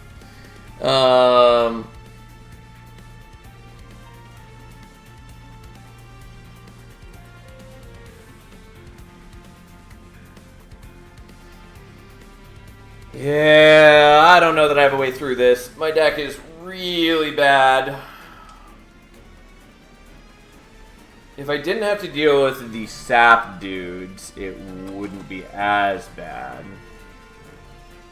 Or if I just had more Pyre HP.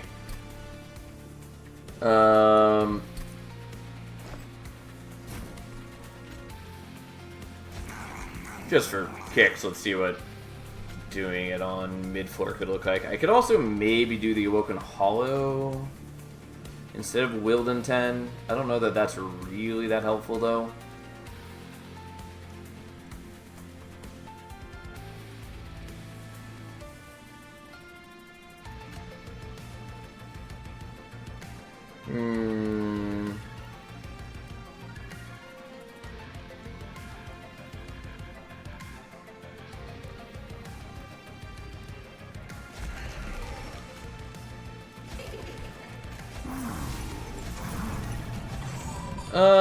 Let's consider what this looks like, I guess.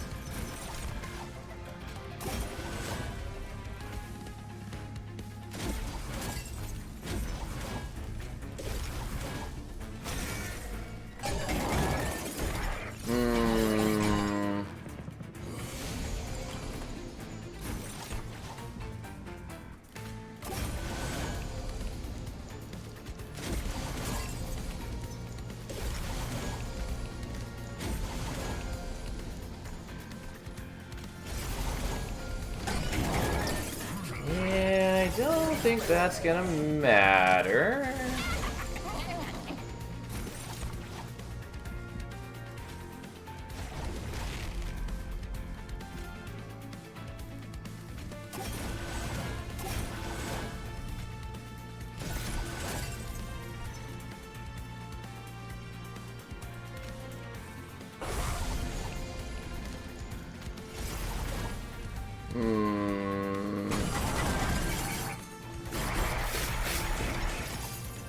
Yeah, I definitely don't kill anything this way. I mean, I could move you up to the front sooner. I was just trying to see if I could, like, maintain your armor for longer.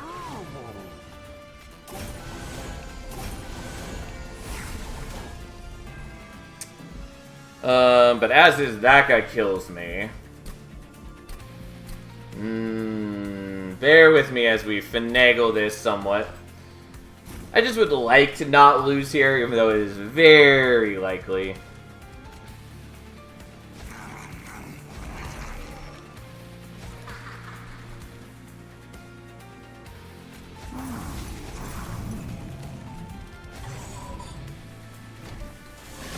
Yeah, having the Prayer Stone's certainly not great, I will say, among other things.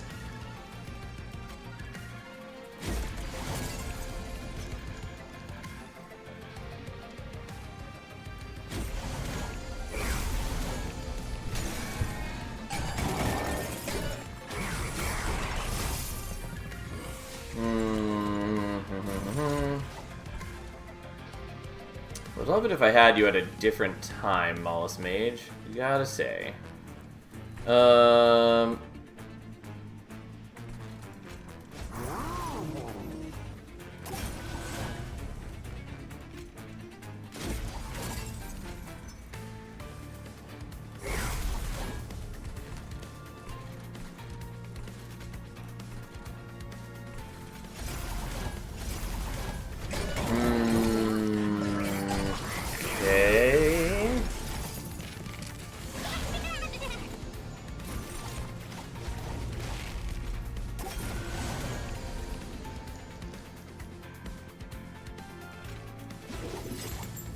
So I should be able to kill you.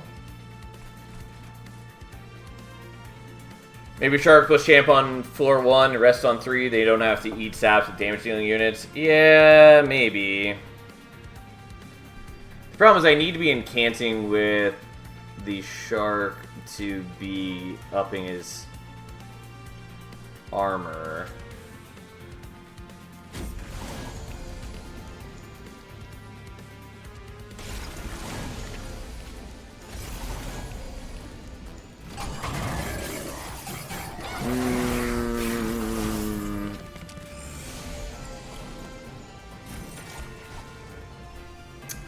Okay, so we want you there so these start healing for actual amounts.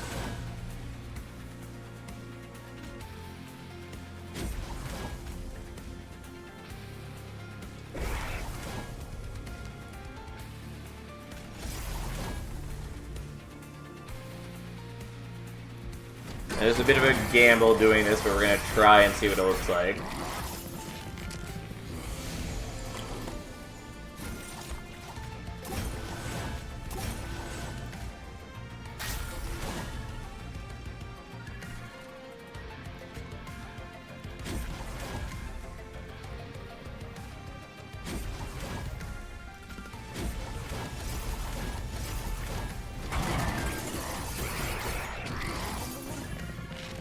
Okay, now the boss comes out, and then we cry a little bit.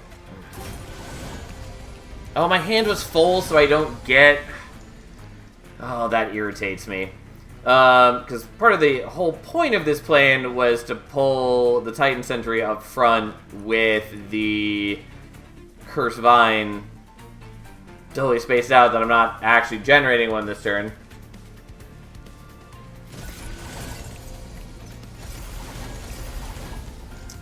Which is an issue.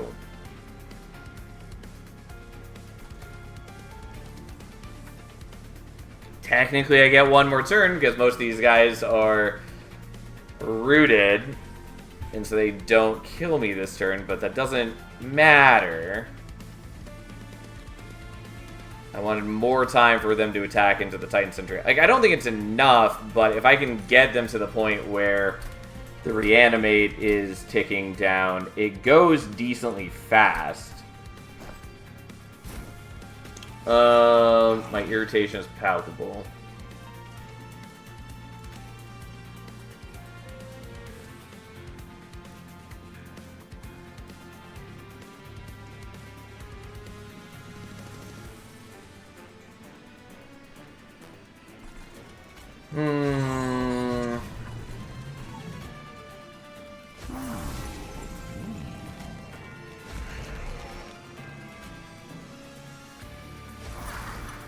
Well, let's see what this looks like. I don't know.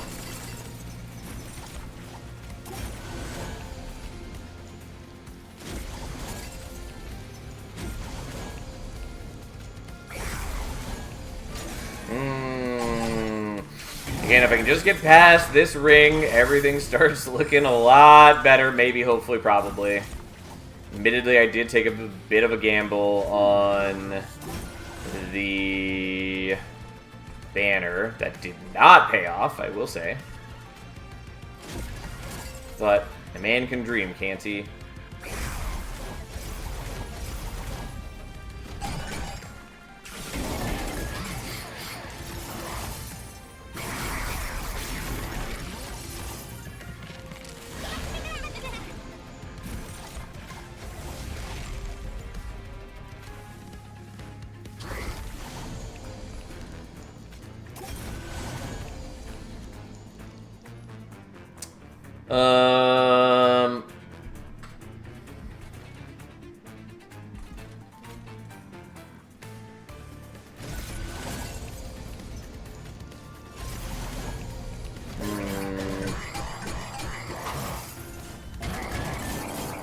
Yeah, unfortunately, I couldn't give the glass can to Willington, otherwise he would have died. I mean, it's still not that great either way, but we're technically not dead yet.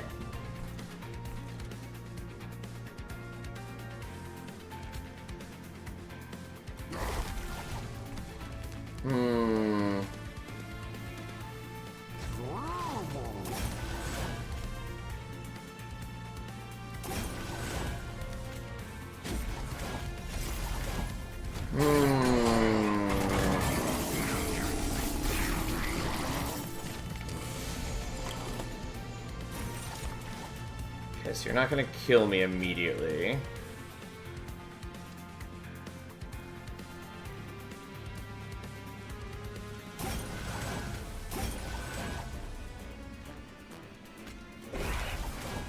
I forgot that it does a lot more damage because of the magic power, but fine.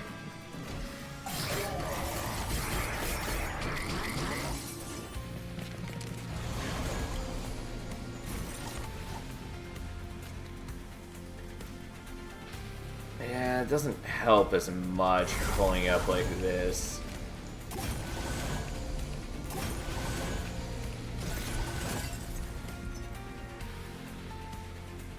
Yeah, and you'll kill me as is.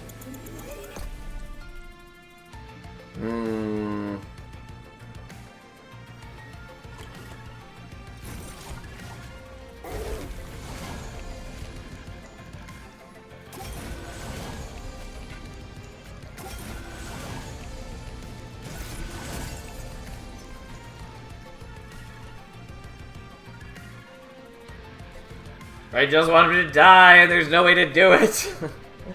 I don't know, I think I have to let it die and just accept that I fucked it with Wilden 10 once again. Oh, man. Because, yeah, I don't see a good way through this. I just don't have enough defense. I don't have enough offense. I don't have enough wave clear. If I had not taken the Penitent Prayer Stones, that would at least help. But again, my everything is still pretty bad. I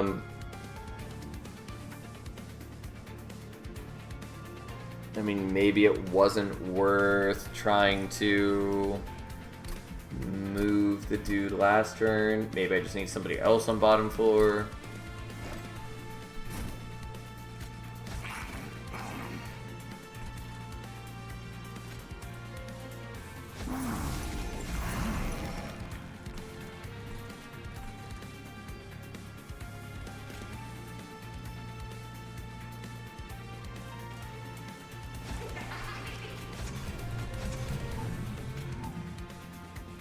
Yeah, trial wasn't a good idea. Nope, didn't think about it too hard until it was too late. The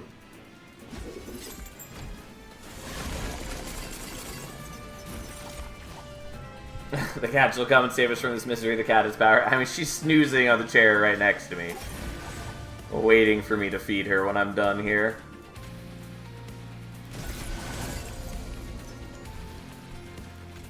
As is her way.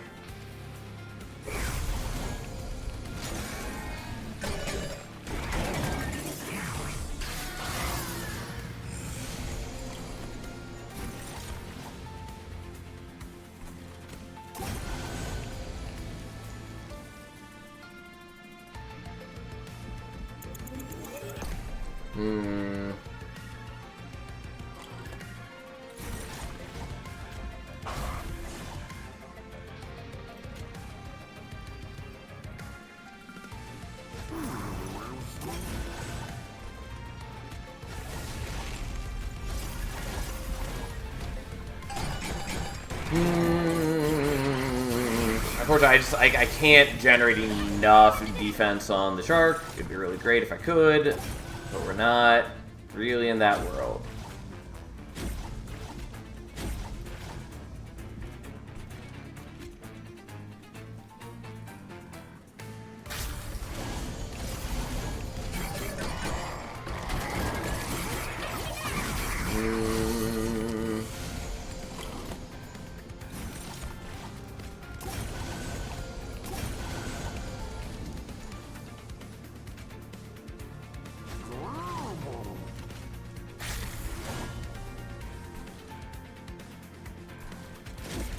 Yeah, I don't think this is going to work out any better than prior attempts.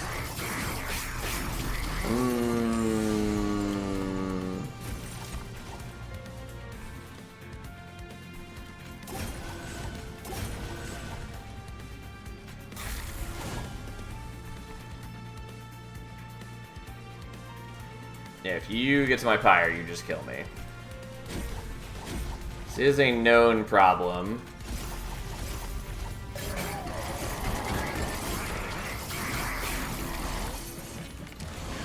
Problem is, everything, everywhere kills me.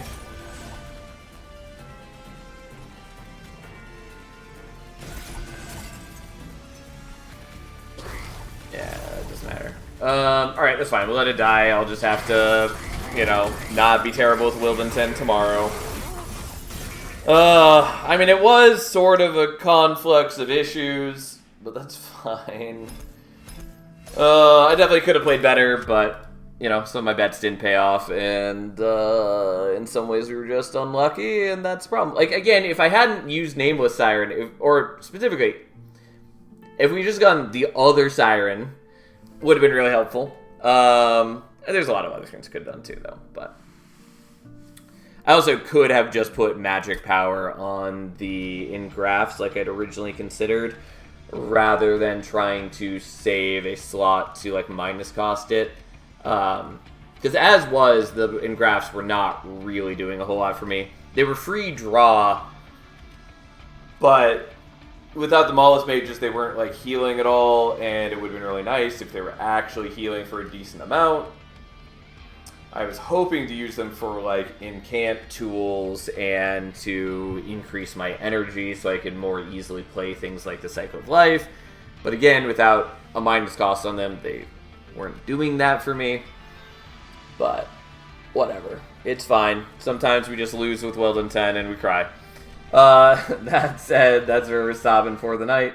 Because it's late and I gotta do other things. So, we'll be back tomorrow. We will try to not be bad with Wildenton, I guess. And when we finally beat it with Wildenton, we'll do Lion's Mane. Regardless, thanks for hanging out, everyone. Hope you were having a wonderful time. Hope you had a great evening. I will see you tomorrow. Have a nice night.